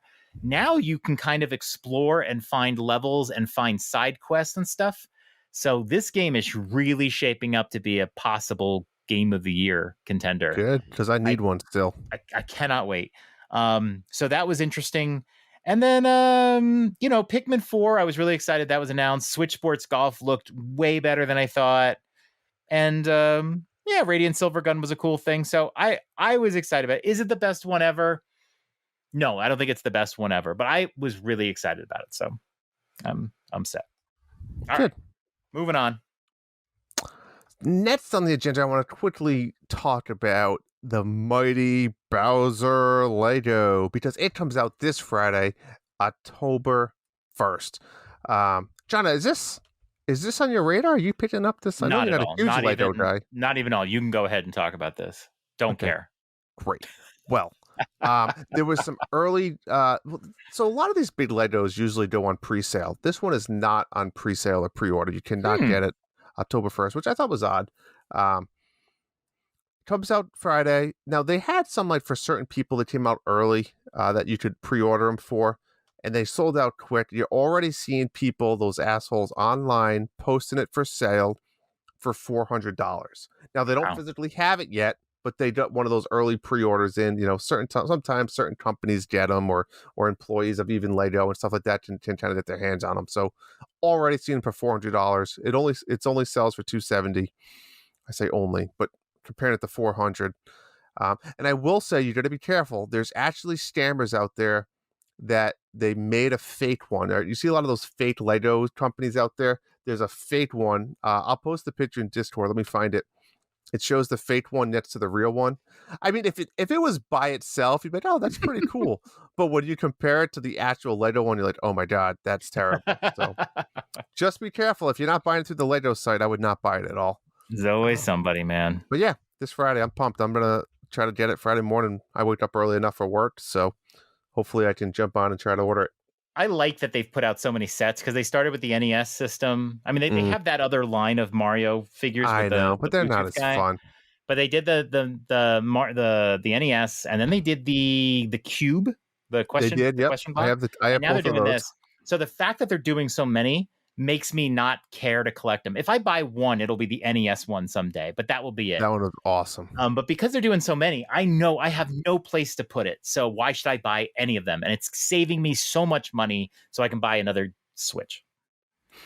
That's true. There's just as much as those. It just means there's hope for like a Hyrule Castle one day. Right. Yes. Whoa. All right. All right. That's all I want to talk about. What do you got next? We've got questions. Whoa. First question is from Chris HL94. This is a question that only we can answer. Great question. Drew Enza Blanc, what is your go-to porn genre? Great question. You want to go with me? Why don't you go first, Scott? I want to see where you go with this so I don't go too far. I want to know where the line is, Drew. I'm going to give you the whole details, John. Okay. Because my wife's not quite in bedroom yet, so it would have been a little awkward if she's already in the bedroom. I can hear your voice has gone a little bit lower. No. So anyways, the way to go with porn, right, is first of all, you're going to have multiple tabs going. You don't just stick with one tab. That's the secret, right? So what? You're getting ready for the experience, outer body experience. Let's say you go to Pornhub. You're going to go through Pornhub. You're going to look for someone that you like, some favorites, and you're going to, make a new tab under it. You're not going to just click it. You're going to open it as a new tab. So you have the tabs. When I, do my business, I like to tell a story, right? As if you were to live that experience, John, right? So maybe you start the first tab that I saved open that you're going to start with is some type of, a little bit of storyline porn, right? Get the juices flow, if you know what I'm saying. Then you're going to move into some of your favorite, action type porns, right? Maybe, you find, depends what you're in the mood for. And I can't just say one thing, right? If I'm in the mood for big tits, I'm going to look up the big tits. If I'm in the mood for some nice asses, I'm going to look up for some asses. It really depends nothing crazy, I like to see I'm not like a point of view guy. I want like the full outer body experience. I don't like when I want to see the people's faces. I want to know who I'm watching. Oh my God. And then so that's like the second tab, and maybe you have a couple second tabs, right? So you got the intro, which is a little story. Then you might have like 2 to 3 meaty tabs, right, of the different things you're in the mood for that day.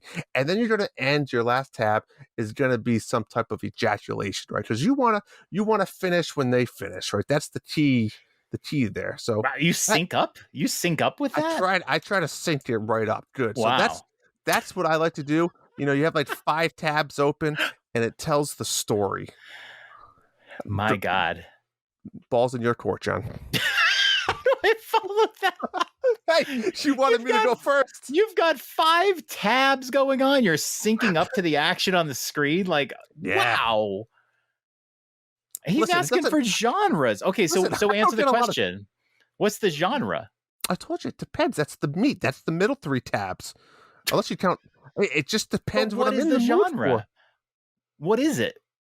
What are you into? You're into are you into chubby girls? Are you into I told you it depends. Sometimes you go big tits, sometimes you go nice ass, maybe you go like lingerie. Maybe is that a genre? All right. I don't know. I'll answer your question, Chris. I'm here to answer your question. First of all, Chris, 1 tab at a time, okay? A little bit of focus here. Let's stay focused. What happens if the tab ends and you're not ready for the next video? Then you have to go searching. I don't understand. What do you mean you don't understand? You time this too much. There's too much timing going on You here. can fast forward and rewind nowadays, John. It's not like the old days when we used to put the VHS in and you had to fast forward to your favorite scene, right? We've all been there, guys. We've all had to do that. It's 2022, right? There's no buffering or shit. You put on what you want. You hit the little 10-second button until you get there where you want to be. That's it. Before I say, first of all, dude on the Cowboys just dropped a ball right in his hands down the field. Wow. That. Wide open. Wide open. My God. Yeah, my bad. Idiot. I think what's most to talk about, my bad, is how porn watching habits have changed over the years. When I was younger, I was on AOL downloading pictures of celebrities that were mostly faked. Yeah. But one of the things that I find now is I'm not into like the barely legal thing. Yeah, I'm all set with that. I'm beyond that. Yeah, like the teen girls and all that stuff. It's like, no, I'm not into that. Does that mean I'm getting old? Like, what does that mean? I am not into butt stuff. Like, oh my God, like agreed. Like, Second I that. don't want to see an asshole. That's it only. Yeah, exactly. I don't want to see that. But like mostly it's like MILF stuff, man. I like the MILF stuff. So to answer Chris's question, I like the older lady, not the older ladies, but like the older ladies. You like a little bit of wrinkles? Is that what you're saying? No, I just like the experienced ladies. Experience, John. It's porn.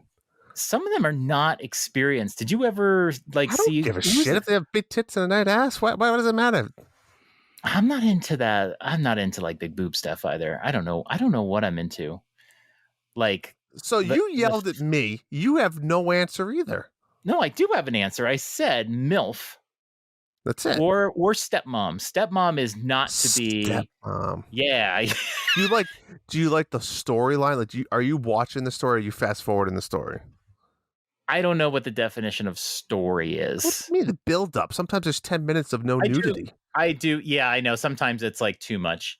No, listen, I need a balance. 10 minutes is perfect. The other problem, John, is we have families now, right? You don't get a lot of time like you did Not for back long. in the day. You got to take advantage of those small circumstances and capitalize. That's why you have all the tabs on the screen. Yes, I got to be efficient. Do you play them all at the same time so you hear them all at the same time? No, that's the worst though. When that happens, you're like, why is there 2 or 3 moans going on? And then you're like, shit, this one got played. I got back and pause it, and then that would be interesting though. It'd be like you're at an orgy and there's just like all this stuff going on around you, and you're like, oh yeah, like. Do you like orgy videos? I don't know. No, I'm out on those too. Okay, yeah, it usually looks like a lot of work. No, I think maybe a long time ago. Yeah, it's like some woman has just like got 10 dicks around her, and she's just trying to manage. I'm a realistic. Like, I just want to, give me the little one-on-one intimate, whatever I'm feeling that night. Do you ever see? Are you into babysitter videos? The babysitter videos. Those aren't bad. Okay. I'm getting an idea for your stories. You know what I hate about porn, and then we'll move on because I don't know how much we can talk about porn here. Is when the guys are completely disinterested, so they're like just standing with their hands on their hips. Like, that annoys me. Like, yeah, that just annoys me. It's like it lets me know that this guy is just doing his job. He doesn't. John, would you say it's cocky? It's a bit cocky. All right, moving on. Good question, Chris. Thank you. You should ask the Nintendo dads that question too. All right. Next question is from Bob Cousy. The Coos. By the way, Bob Cousy released the Denver Broncos defense this week in our fantasy. I picked him up, 17 points. I'm going to kick Hambone's ass. Wow. I fucking hate fantasy. I'm giving up. I don't want to talk about it. Maybe next week. Bob Cousy says, I know Drew gets hard for Halloween. He does. But do y'all do pumpkin spice flavored scented items this time of year? This may be more of a mom's after dark question now that I think about it. I'm sorry, Cousy just sparked my interest. Can we go back to the previous question and say Halloween porn? Halloween porn? Yeah, costumes. Anyways, I don't want to know. Is that one of the middle tabs or is that an end tab? That's the middle tab. Okay. Maybe the first tab too. It should start the story. Anyways, pumpkin spice. What's What's your take on pumpkin spice? I'm open to it, but no. At this time of year, I'm actually all about the Frankenberry, the Count Chocula, and the Blueberry. That's what I get excited about.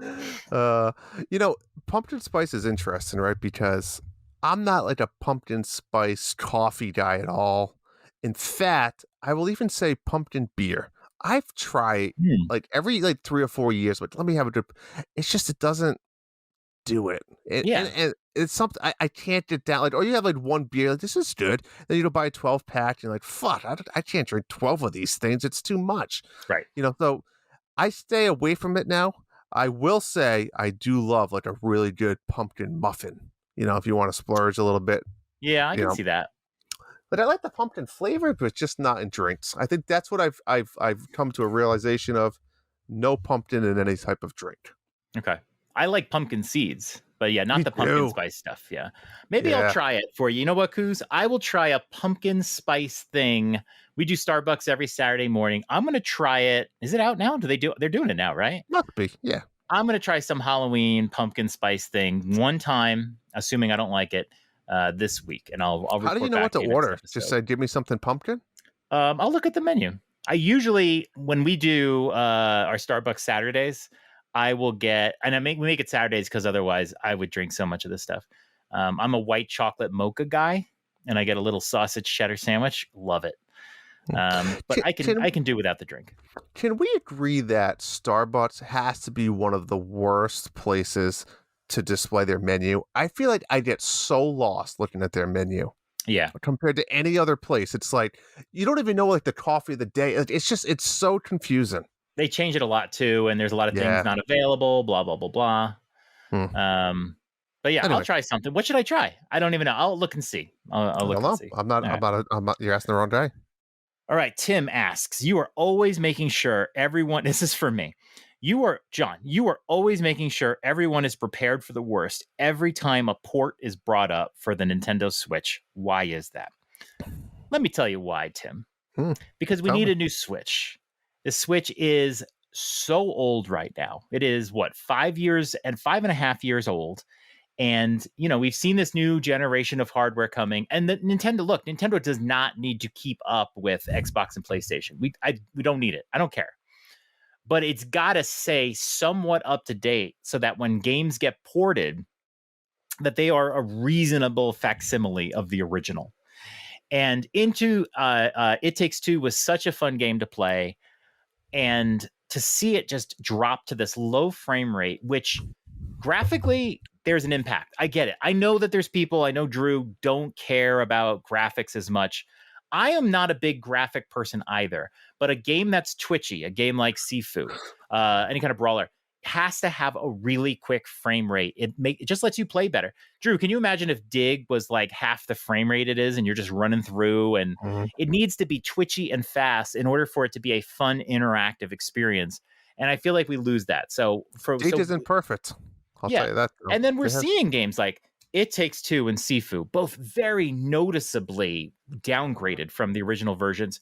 The Witcher 3, which honestly was a monumental port for the Switch. It was a miracle port, but it's still a huge downgrade from how you play it on other consoles. That's what I don't want to see. The Dooms of the world. They can actually be good ports, but they're still a downgrade. I don't like seeing these games. Death's Door is another one. I don't like to see these games just compromised. It's like, if you're going to bring Tunic to the Switch, I want it to be almost just like the other consoles, because what happens is you go, oh, Tunic's on the Switch, and then you're going, yeah, I'll play that on my Xbox instead. I don't need that one. It just means the Switch needs a new generation. I really hope they pair it with Tears of the Kingdom. I mean, that game is going to play on the original Switch too, but I hope that there's a Switch 2 as well. That's all I'm saying. Because I don't want to play these games. I know not everybody has another console. I just happen to. And so it's my opinion, like, I don't want to play Sifu on the Switch. I don't want to play It Takes Two on the Switch. I will play it somewhere else. And I think that's unfortunate, but that's just me. Do better. Don't give me that Sifu. Don't give it to me. It's CFU. See what I did there? Hambone Johnny. Do you feel like Nintendo is spreading I don't know why I said spring. Do you feel like Nintendo's spreading their Mario IP too thin? The core Mario experience is still amazing, but the last new game we got was Bowser's Fury, See what he soon to did be there. 2 years ago. Wow, 2 years ago. Strikers, while fun for a little bit, really was a critical flop. Before that, Mario Party Superstars, a rehash of some old games, the Mario movies previewing at Comic-Con soon, that's October 6th, and of course, the theme park's on the way. Part of me is excited we have so much content, but on the flip side, it also feels like Nintendo is diluting some of their Mario magic.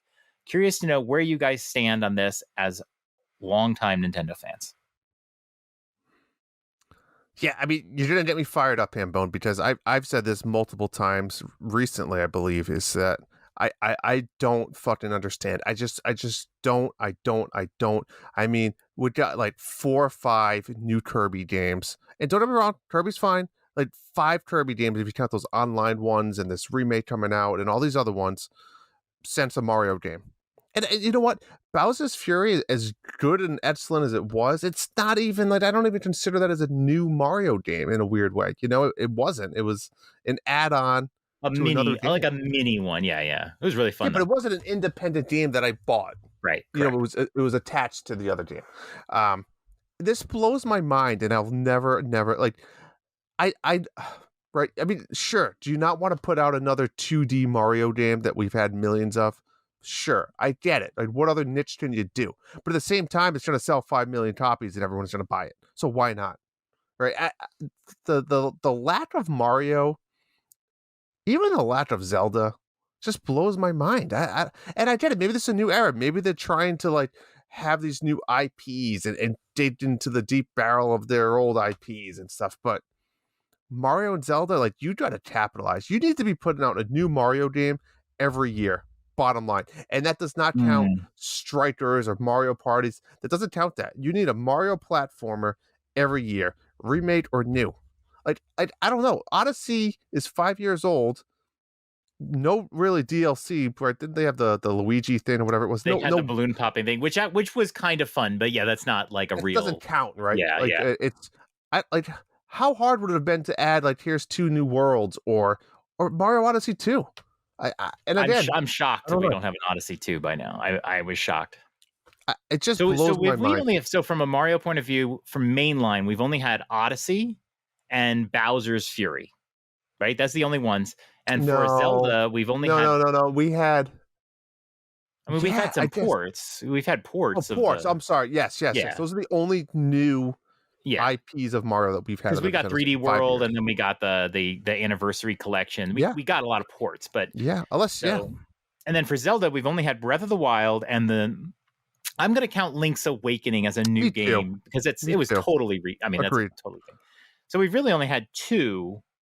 Did we have something else from? Like, imagine if they took like Mario 2 and remade it, kind of like they did with Link's Awakening, like all that would be new awesome. From ground up. Yeah. I think we need an Odyssey. I think we need an Odyssey 2 or something else. I don't agree that we should get one every year because I think you dilute it. I think that's what happened with Sonic. They put out way too many Sonic games. And I think the reason why Mario is such a precious series is because they've only really put out games when they had something meaningful to put out. You know, the NES got a Mario 1, and then it got the Mario 2, and then the Mario 3. But then it really slowed down after that. It's the face of your company, John. It's literally the face of your company. But you don't want to make it garbage by just shoveling out games. I mean, you're right. Maybe not one a year, but I think there should be one every other year. Maybe in the off years, a port of some sort. There's so many games. Bring back a port, like the Sit Strolled and Torrens, or whatever the hell it's called. Like do something with those games that people love. Right. And I know I just contradicted myself about retro shit, but I think it's different when it's Mario. I truly do. Yeah. I don't think the Mario stuff is overexposed, like Hambone's saying, because I think it compartmentalizes a little bit. Like if you knew you're gonna get It Takes Two, but it's got Mario in it, maybe you'd be like, fuck, I don't want that, you know? But I think the Mario games that come out, like Strikers, and like I really want a Mario baseball game. That's what I really want next. Like those are like very specific games, and I don't feel like it intrudes on anything. It doesn't they're not Marioizing stuff. I'm fine with it. There's so many other games to play. It's fine. This is a Mario game. I either like it or I don't like it. It doesn't really bug me. I really would like a Mario baseball game, though. Next summer, you'll have one. If they do it with clubs, though, I'd be like, no, don't do that. You'll have one next summer. If we're on track, we had golf, soccer, baseball. Unless they do something stupid like 3-on-3 hoops. What we've been playing. All right, Drew. You skipped Splatoon 2, but love Splatoon 1, and you have finally started playing Splatoon 3. I'm really curious to know, what have you thought about it? So, I somehow have managed to put over 20 hours into this game, John. Wow. It's so well polished, right? I mean, it's a Nintendo game, right? So, the expectations there. And I think for me, some of the problems I'm having is I did not play Splatoon 2. So it's a little like learning on the fly, right? Because again, I never had a lot of that other stuff. I've been asking you a lot of questions in the Discord, which is fine, right? Because one, I hate that fucking Splat TV or whatever the hell they call it. So I try to skip that as much as I can. Yeah, but you can skip that now. That's awesome. You can now, yep, with the L joystick. There's something about these games, as you know, I get suckered into these online battle games, but yet it's weird. It's like I've never picked up Fortnite or anything like those. But yeah, just playing Turf War and just kind of zoning out. The kids actually really enjoy watching me play for whatever reason. It's great. There's a lot of online options, right? Which is good, because I tried the single player story mode. I did not finish it yet. I'm sure I will. But that motivation to play these other online modes to level up my character and unlock new guns and level up my gear, that's what I like. Turf Wars, great, fun. I did the Anarchy. Is that what they're called? Anarchy battles? Yes. That are like the ranked mode? The ranked stuff. That is something they're not advertising enough. Let me tell you, those modes are a lot of fun. I don't give a shit what my rank is. I don't care if I lose every battle. It's just, sure, you want to raise it up. But some of those modes are like fun. It's capture the flag, right? It's the clamshell one, which you have to it's like football. You have to throw through the uprights. What else was there? There's like the Rainmaker one, which is kind of like capture the flag. Rainmaker is one I've never fully grasped. That one. So Rainmaker is the Clam Blitz, but not that one. Rainmaker gun. So you have to obtain the Rainmaker gun, and the idea is then you have to get it and go to the other team's side. It's like opposite of capture the flag. You take the Rainmaker gun, the flag, and you have to put it in the other team's territory, like on a pedestal. Right. And if you do that, you win. But you also get points for every time your team holds it and they're walking towards it. Right. So in case you never get there, you're still getting points to win. But those modes just make it's just another added benefit. I didn't dig into the card game, never will. And then Salmon Run. I never played Salmon Run. Me and you get to play a bunch of runs, like 10 runs or so. Oh, Salmon Run. Salmon Run's, don't get me wrong, fun. It's great. It's unique. But there's something missing, and I don't know what it is. It just feels a little empty, and I can't put a pin on it. Yeah, so a while back, I wanted to get back into Salmon Run in Splatoon 2, and I feel like I don't think there's like a ranking. So I've never understood how it works. When you win, you get some points, and it moves your like bonus meter over. I don't know. I wish there was like a ranking. I wish it had like a rank S or something like the other stuff does. But there isn't. The Anarchy stuff has a definitive rank. You get to S, blah, blah, blah, blah. I wish Splatoon was sort of like that. It's just not. Or you could earn some stuff. I don't know if I've really earned anything cool or whatever. Agreed. It's just a change of pace, but what's the end game, right? Kill the monsters, collect the eggs. Right. Exactly. But it's at so the much end fun. of it, don't get me wrong, ton of fun. It's just, like you said, there's something missing. It's just, I don't know what. It's just, what's the incentive to keep doing that? Like, I'd rather play Turf Wars, so I feel like I'm seeing myself progress. Yeah, you level up in Turf War. You get a better ranking in the ranked mode. You get, you finish the campaign and get items from there. Yeah, I totally see that. So, so overall, I'm enjoying it, but at the end of the day, and I get it, it's an online multiplayer game. It can feel stale, and maybe that's because I put 20 hours in a quick period of time, and I say quick, I'm sure there's people that have 100 hours in. But yeah, maybe I went too hard, too fast. I'm going to continue to play this for some time. Mm-hmm. I think the Splatfest, which we'll talk about in a second, were good to make you coming back. But talk about it now. I think there's also something missing in Splatoon, and I don't know what that is either. But it's also like, yeah, you go online, you play online matches, and that's it. Yeah. I've slow rolled it. I've intentionally slow rolled it. I played a ton of Splatoon 2. I've slow rolled it. I did finish the campaign, and that was fun. I've enjoyed Salmon Run. We got to play a little bit as well. I have not touched the Anarchy modes yet. I'm just not ready to start that yet. I will. I love Clam Blitz, And the Turf War has been fun. I do that just to get my level up. What I love, one of my favorite additions, is the catalog level. So the catalog level goes up, and every time you get a new level, you unlock something, and you can see all the items in a book. The book on the app is way better than the book in the game. 100% agreed. Right. So you can see in the app what you will get as you go. And so this has been compared to a battle pass. And I don't really play with battle passes, but I love this. So I can see what I want, and it motivates me to go. If you play once a day, you get a lot of bonus points towards your catalog level. So it really rewards playing just once a day. The more you play in a day, you don't get as many points. So I have enjoyed that as like kind of a bonus little thing. I did not play Splatfest at all. I just sort of missed it. Like I said, I'm slow rolling it. I really wanted to do every Splatfest, and I've already missed the first real one, so I don't know. But I'm enjoying it. I have it. I've done this thing where I've been buying these kinds of games digitally. So I have this digitally and Mario Strikers, and I'm liking that because I can jump in and play with people whenever I want. So that's really helped. But I've really enjoyed it. I like the locker. I like all the collecting stuff, and you can unlock bigger lockers. I don't know how to do that. See, I don't get the lockers. Like I just don't. I think that's kind of lame. Like what? I've never seen one other person's locker. I don't even know where they are. Like, what's the point of it? Oh, they're in the lobby. You just decorate it. And but who sees it? I want to get a bigger locker. Well, you get. Yeah, no, I've gone in there and looked at people's lockers, get some ideas for stuff. It's minor. It's just something to collect. You go in the store, you buy some stuff, you throw it in there. So. There's a point in every Splatoon game where you basically own all the weapons, whatever. It's just one more thing to do. I kind of like it. So, okay, maybe eventually I'll get there. You're right. It's been fun. Yeah, it's been fun.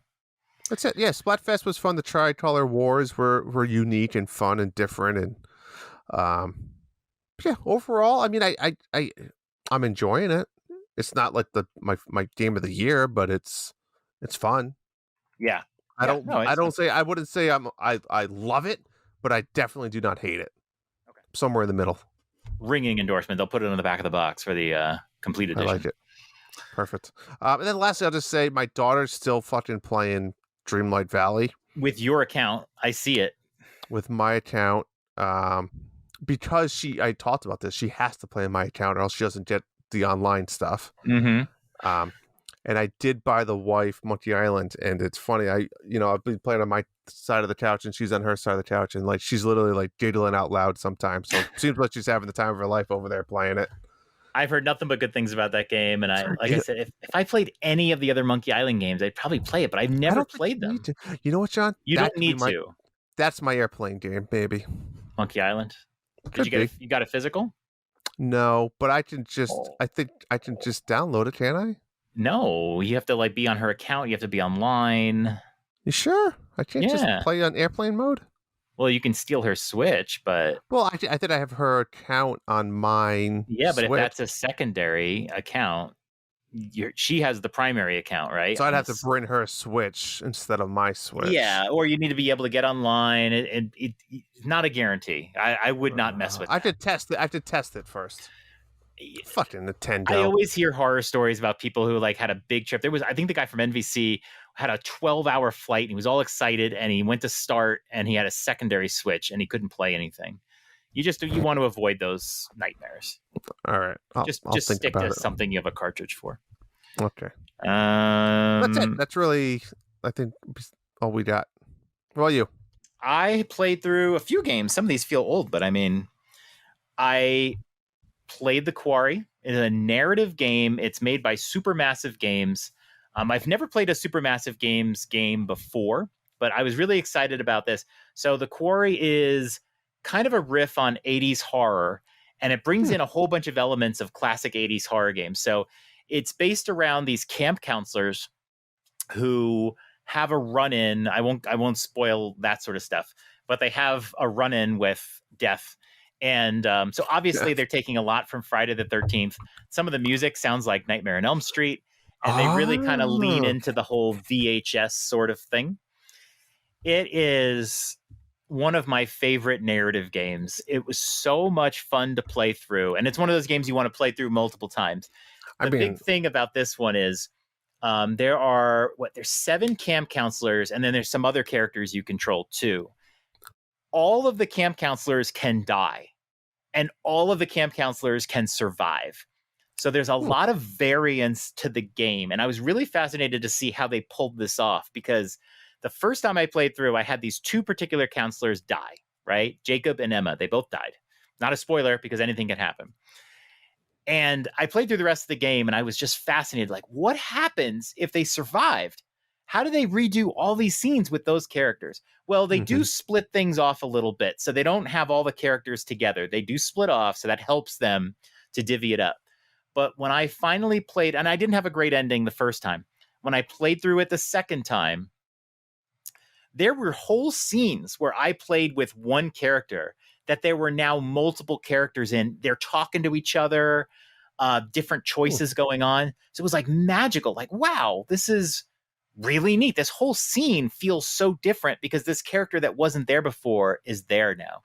So I can ask a dumb question, Jeff, because the story is my cup of tea, right? I love that shit. But it's perfect Halloween fare. Is it legit just like you're watching a movie but reading it, and then you're just making choices on what's happening? I still don't even really understand Life is Strange, to be honest. But everyone's got their different perspectives. So this game has it's got cutscenes for sure. It has choices, just like most other narrative games do. There are some QuickTime events as well. Like something happens and you have to react. It's like just a simple QuickTime event. I actually got really good with them. And they're basically mostly just moving left, up, right, down, your 4 favorite directions. So they have those too. They also have, I forget what they call them, but they have these moments where you can perform an action or just not. So, for example, you might see an animal walking by, and it could be like, go grab the animal, or just don't do it. You know what I mean? Like, and sometimes you want to do it, sometimes you don't. So there's a lot of variety to it. All the characters can die, like I said. There's just so much variance. So when you finish playing, you're like, oh, I want to play it again. There's collectibles in the game. And but are you walking around? Are you physically controlling a character? There are parts of the game. Yeah, there's lots. Almost every scene they give you control of the character, and you walk around. You can look for collectibles. You interact with things.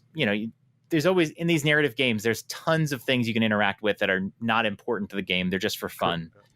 Lots of good comedy in this game. There are some really funny things that happen. And it's all motion capture, and it's incredibly well done. And I said in my 90-second review, and this is going to be a weird thing to say, but the demo for this game is the best demo I have ever played for a game, period. Wow. It was like 30 minutes long, and I was so satisfied by the demo because it was almost like the mini story that starts the game. It was a perfect demo to have. So if you don't think you're interested in this, or I'm talking to anybody who has an Xbox or PlayStation or PC, I guess, play the demo. It's so much fun. If you don't play it, you will feel like you just played through an entire game. It was so much fun. So I loved it. I've played through it twice. I totally plan at least a third playthrough at some point, maybe closer to Halloween. So last question I have for you. How long is a run typically? Or the playthrough? My first run was shorter because I had characters dying. And so entire scenes that I had to play through in my second playthrough were skipped in the first one. So the first playthrough was probably like 7 to 8 hours. My second playthrough, that wasn't that's kind of short, really. Is it? And the second playthrough was more like 10 hours. Okay. But yeah, so it just depends on how you're doing. But so much, it was so much fun. I love it. What's the name of that game? That is The Quarry. All right. Second game was Immortality. This is a Sam Barlow game. I'm a big fan of his games. It is a genre unto himself. So I think they only include Her Story and Telling Lies. I love both of those games to death. They are not for everybody. Generally, these are sort of found footage games where you just scrub through footage and they don't even tell you really what you're doing. Telling Lies was a little better about it, but the first game and Immortality are both like, here, go look at footage, have fun, and you sort of figure out what you're doing as you go. Some people just hate this stuff. I just really love it. It's really fun. You play through footage, and really what Sam Barlow's doing here is you play through some random clips. This game, Immortality, is about an actress named Marissa Marcel, I think. And it's just an actress that has kind of gone away. And you have these 3 films you're looking through, and it's all found footage. None of these films were released, and you're going through the footage. And that's all you're going on. And so you just start looking at these movies and you sort of quickly see what the 3 movies are. They have a certain look to them. One takes place in the 60s, one's the 70s, one's like 99 or something. And you're just going through these and it's goofy or whatever. And then every so often you see a clip and there's a little outtake or something weird happens. And you're just like, oh, that's interesting. And then you start to sort them sequentially, which is what I did with Her Story. But the game the menu kind of puts them sequential so you can kind of see them. And then you start messing with them because you can kind of scrub through them and you can scrub through them backwards and weird things happen. And there's this whole hidden storyline that comes across. You just have to play it and whatever, just have fun doing it. I know Nick played this and at first he's like, what is this game? But then he said he got hooked on it. Give him a try. It's on Game Pass. I have to say, Game Pass is a great place to play it because you may hate it. So don't go buying this game and say, oh, John, I bought this game and I hated it. It's a great place. It's also on Netflix. If you have Netflix, I think you can download it for free on like iPad. Really enjoyed it. Had a great time. When you are done playing it, go to the Wikipedia and read the plot line all the way through. There was a lot of stuff I did not see because I didn't find the right clips. So I rolled credits, but I didn't find everything. Fascinating story on it. Well acted, a lot of fun. And then I played Tinykin. This is the Pikmin-like game. It was on Game Pass, and I really wanted to play Immortality, so I paid for a month of Game Pass, and I played Tinykin and Immortality. Tinykin was a lot of fun. It is like Pikmin. You have these little characters, and you throw them around. It has some efficiencies that I really like. In Pikmin, you have to like selectively group your Pikmin out, and then you try to pick the yellow ones, and sometimes you miss it, and you pick a red one, or you pick the blue ones and you throw them in the water, but there was like a black one that's drowning. This one, like when you need to do something, you just throw, and it automatically picks the right color. I really like that. Kind of hope Pikmin goes with that. I had a lot of fun. It doesn't have the depth of Pikmin. There's these different. You're in a house. The whole game takes place in one house, and the major stages are all in a room. What's really nice is the rooms are huge when you go in there. So there's like a bathroom, and then there's like a living room and a stairway and that sort of thing. So it's a really nice environment. What didn't quite click with me was there was no challenge at all. At no point were there challenges you're like, how do I get that? It was always very easy to figure it out. Pikmin had like the magic of Pikmin is you see a fruit and you're just like, how in the world do I get that? And you can't figure it out for days. And then you kind of stumble through and you figure it all out. So it was pretty easy, but it was also really relaxing. It was just really fun to play. So I enjoyed it a lot. There's some completionist goals in there too, some like collectibles and things to find. I thought I was doing well early on. I was like, oh, this is fun. I'll try to 100% this. By the end of the game, I had hardly any of them, and I have no idea where I would have found them. And you have this bubble thing, which allows you to float for long distances. And I had gotten up to about 2 bubbles. I was pretty excited about it. Maybe 3, but like you can go up to like 10. I was like, what? Like, I think they unlock things after you roll the credits. It's got to be the reason why. But there's definitely like going back to the rooms and exploring more and finding new things and all that. I just wasn't really interested in doing that, especially for a Game Pass game. I don't feel like I have to earn my money with it. But yeah, it was really fun. It's not exactly Pikmin, but it does some things even better than Pikmin, and then some things worse than Pikmin. So I think it's definitely worth playing. It was a good time.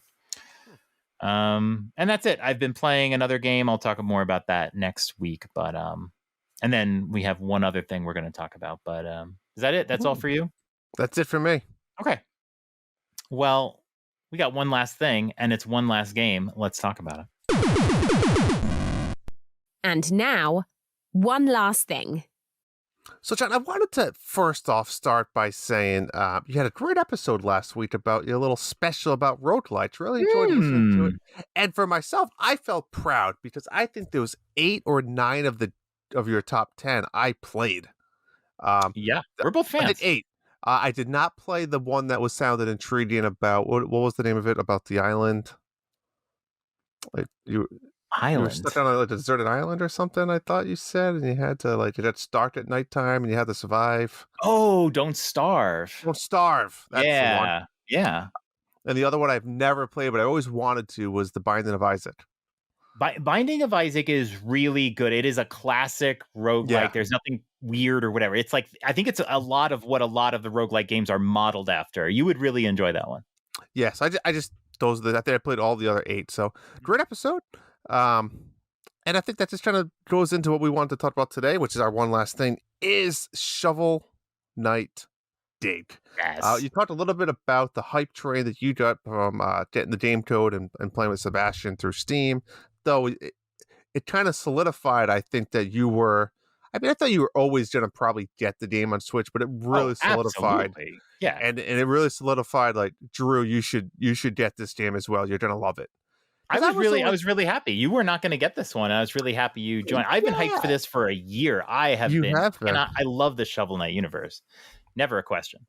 Yeah, the Shovel Knight universe is great. It's fun. And I don't know why I haven't played them all. I should probably get back to some of them because I missed a lot.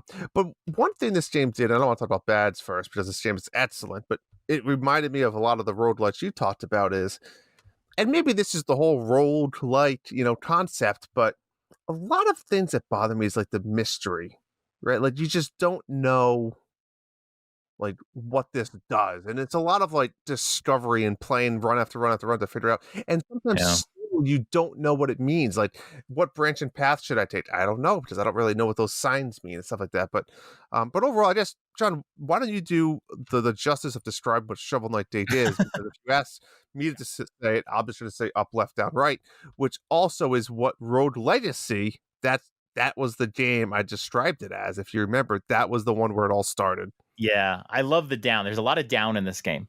There's a lot of down. So Shovel Knight Dig is a Shovel Knight universe game. You play a Shovel Knight, and you have your money stolen from you by Drill Knight, right? Drill Knight. And you chase him down a hole. And that's really it. You're going down, down, down, down, down. There are, I think, four worlds you go through. Each world has a few different levels and then has a boss. And then you have like your final boss battle.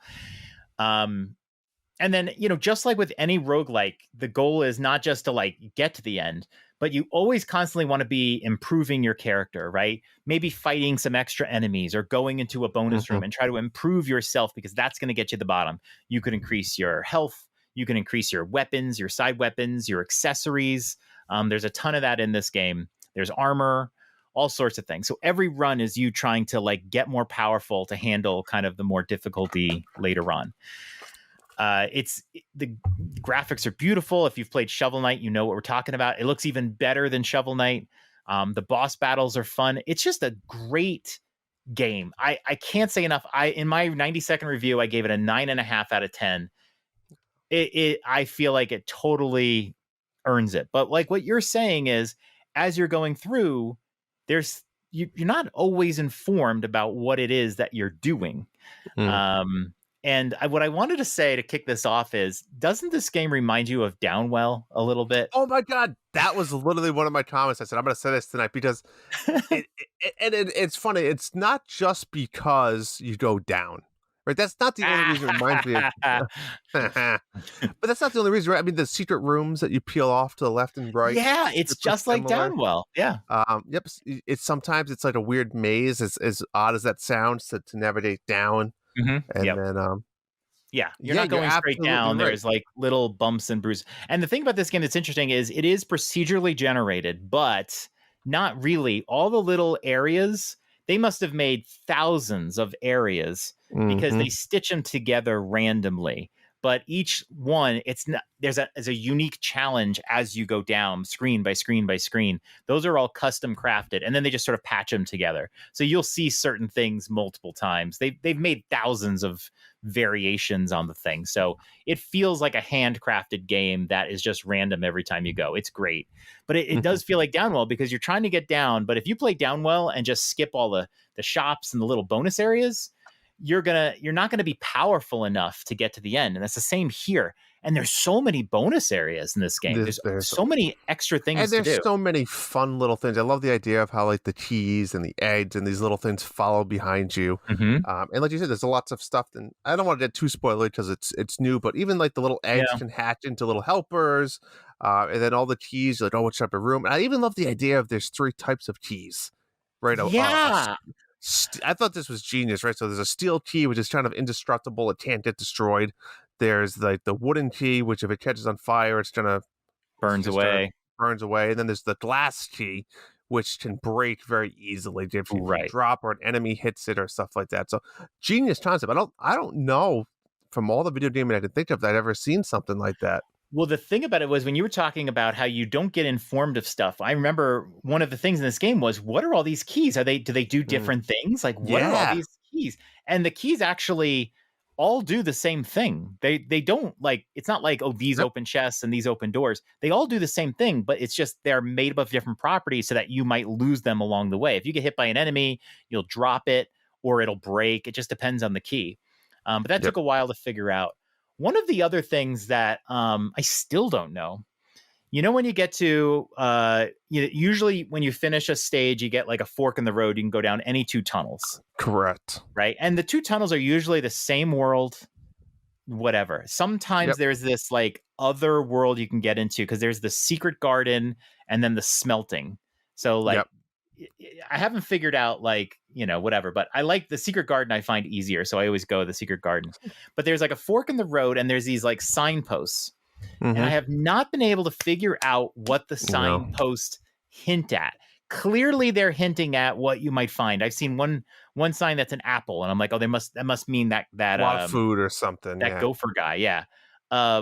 But I haven't figured it out because I'll see the sign and I try to remember it in my head and then play the level and try to see if I can tie the pictures. Yeah. And I always forget by the end because the action's so much fun. I forget. I guess that's just something if you play a ton. Like all I remembered is if I see the crossbow, I'm never going on the crossbow side. Have you done the crossbow thing yet? Is that the level where the crossbows hit you in the middle of the screen? Oh my God. Yes. It's so hard. You got to be moving. It's ridiculous. Yeah. So I learned not to go that side. But yeah, I guess again, the point of that is you just got to keep playing and kind of put 2 and 2 together. I mean, some of them now look like little enemies' faces, but again, they're small little signs, and they it's just hard to even read them.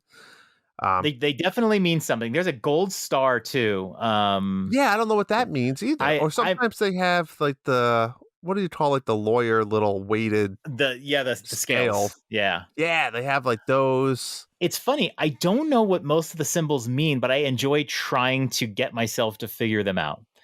Yeah, but I mean, is it worth like if you just go over to it and push A, it just tells you like, oh, the enemy's name or something? Because it's hard to even read. I like the mystery of it. Yeah. I mean, I actually, I think that's what makes roguelikes fun is that because like if you're playing an RPG and you don't know what something is and it could ruin your character or whatever, that's one thing. Roguelikes, you're going to play over and over and over again. So if you mess up or you do something that's not right, it's fine. You're going to die anyway and you do it again, So I think it's okay to not really know what things are, only in that if at least they become intuitive. You're trying different weapons. You're getting an idea of what weapons work, what weapons don't, what accessories you don't want. Have you gotten the accessory that makes random bombs in the walls? Yes. Like, is that a negative accessory or am I just not using it right? Does that feel like a bad one negative. To get? Yeah, and even the one that enemies sometimes turn into bombs after you kill them, like I don't want that personally. Yeah, like if you're fighting a group, it might help. I think most times that's scary. Yeah, I agree. So when you play Binding of Isaac, if you ever do, the thing about Binding of Isaac that is kind of unique and fun is that you'll get like a power-up item and you'll see it. And there's like, I think over 1,000 different items in the game. There's a ton of items, but some of the items suck. some of the items can ruin your run because you pick it up and your weapon is way worse than it was. It's not like all the things are good. You just have to use them the right way. There are some really bad items. So you need to play that game a lot to You need to play it again, and you need to keep track of all the items. And it's, whatever. But this one, there seems to be a couple of accessories I don't like. I'll tell you one, and I'll spoil it for both of us. We both beat this game in the last day and a half. You beat it before me because you're a savant. I finally beat it today. So the run that I had today, I was having a bad run because I got the item where if you hold down, you'll slow down when you descend. Okay. So if you're like, that one. If you are falling and hold down, it'll slow you down. But I have seen it where it is slowing down and I'm not hitting the button. And I can only think there must be some sort of drift or something. It's too sensitive. So maybe that's a bug they need to fix.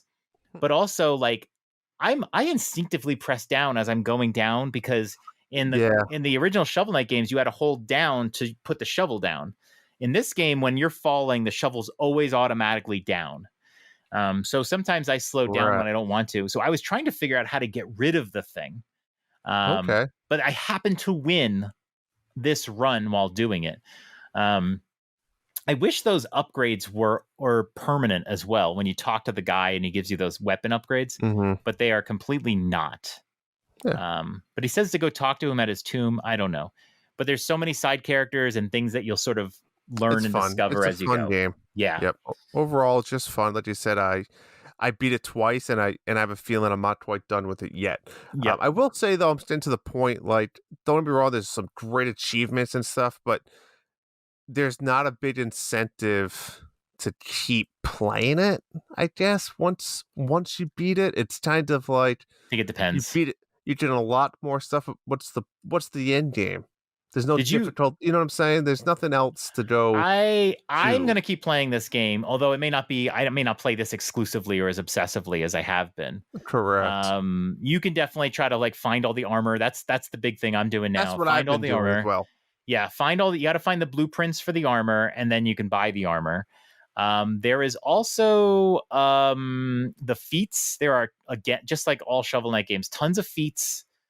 Some of them are borderline insane, like beat the game in 25 minutes, and there's some other ones we've seen that are pretty crazy. But there's a lot of doable ones too. Like if you have a certain weapon, kill a certain number of enemies at one time. So I'm just going to play through and try to do some of these feats. Yeah. But John, speaking of feasts. Of feats? Feats or feasts? Well, feats? That now you're getting into tier versus tear.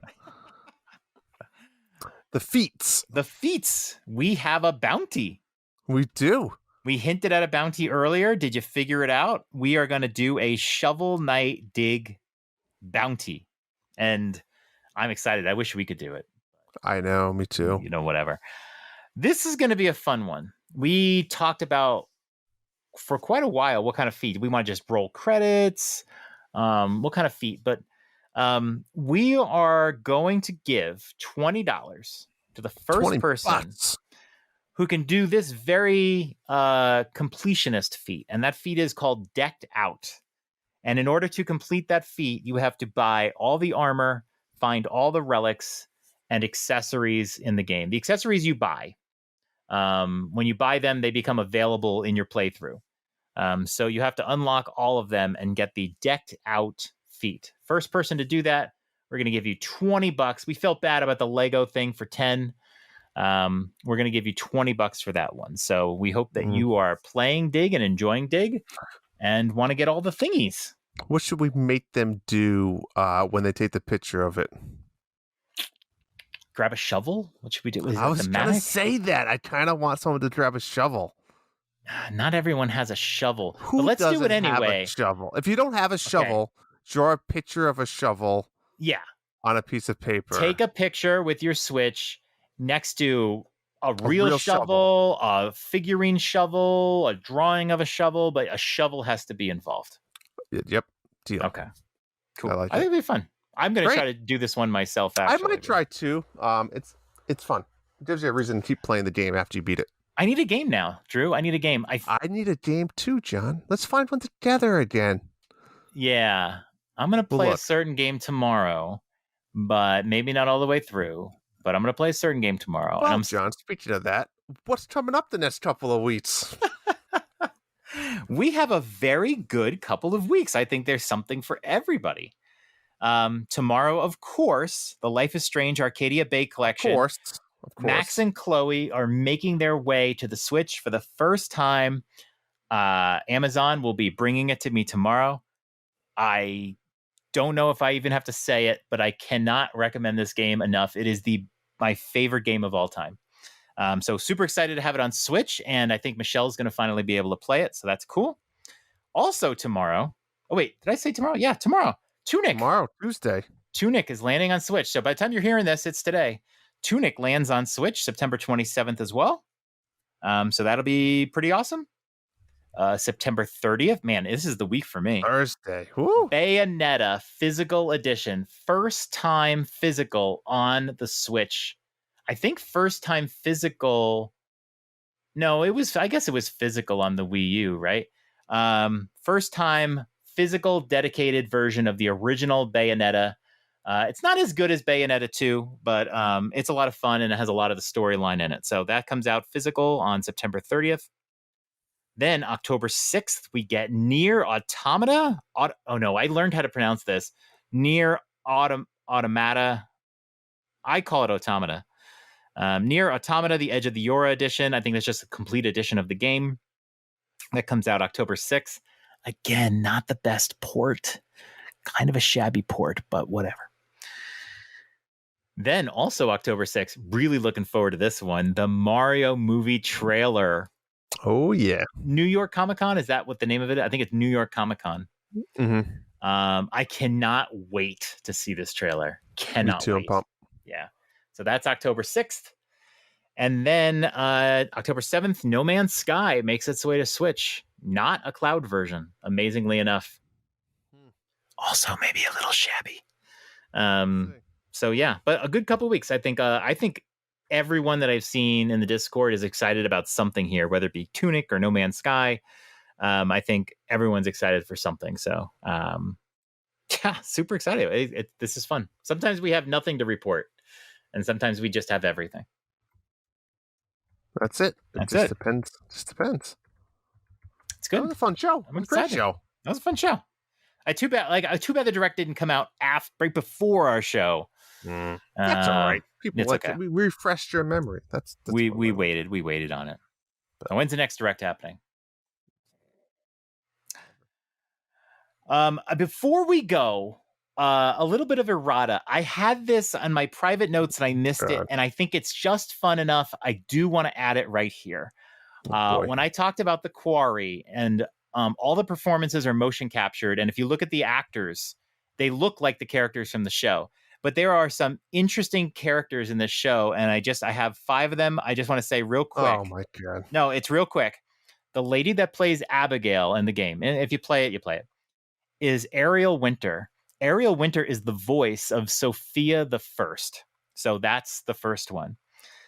The character that plays Caitlin in this game is played by Brenda Song. She is the girlfriend of Macaulay Culkin. The character that plays Dylan in this game is someone named Miles Robbins. He is the son of Tim Robbins and Susan Sarandon. The character that plays Ryan is Justice Smith. I think we all know who that is, but that was the character. That's Justice Smith from the Detective Pikachu movie. And lastly, there is a in-game podcast in this game that's like a conspiracy theory podcast. And when I first heard it, the female host sounded so familiar to me. It is the woman from Adam Ruins Everything. If you've ever watched Adam Ruins Everything, which is one of my favorite shows of all time, it is the woman from that show, and she is hilarious in this game. Just wanted to point that out. I did nothing, John. I'm not getting that time back. Sophia the First. Your daughter must love Sophia the First. I don't know if I'd say love. I mean, I think she knows who she is. Oh. I think it's cool. The voice of Sophia the First is getting murdered at campfire. I mean, how do you not enjoy that? That's all I got. John, What a great show. What a great show. That's all I got. Everyone have a lovely evening, John. Take it away. Good night, everybody. The Dads After Dark show is part of the Nintendo Dads family of podcasts. You can subscribe to us anywhere podcasts are available, including iTunes, CastBox, Spotify, and Stitcher. Also, don't forget to leave us a 5-star review. Pretty please. Be sure to join us on the Nintendo Dads Discord in our Dads After Dark channels for some naughty After Dark talk. Follow us on Twitter at @NDadsAfterDark or email us at dadsafterdarkshow@gmail.com. And a big thank you to Family Jewels for our show's music. You rock. That's all for tonight. Good night, Dads. Sweet dreams.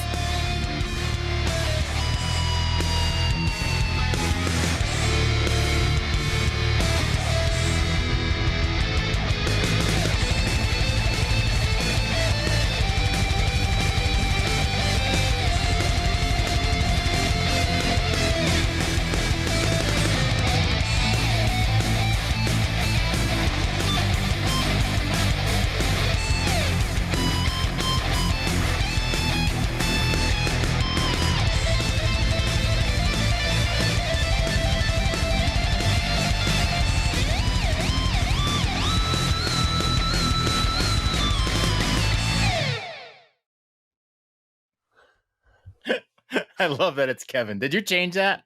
Did you make it Kevin? Oh, okay. I had to go with it.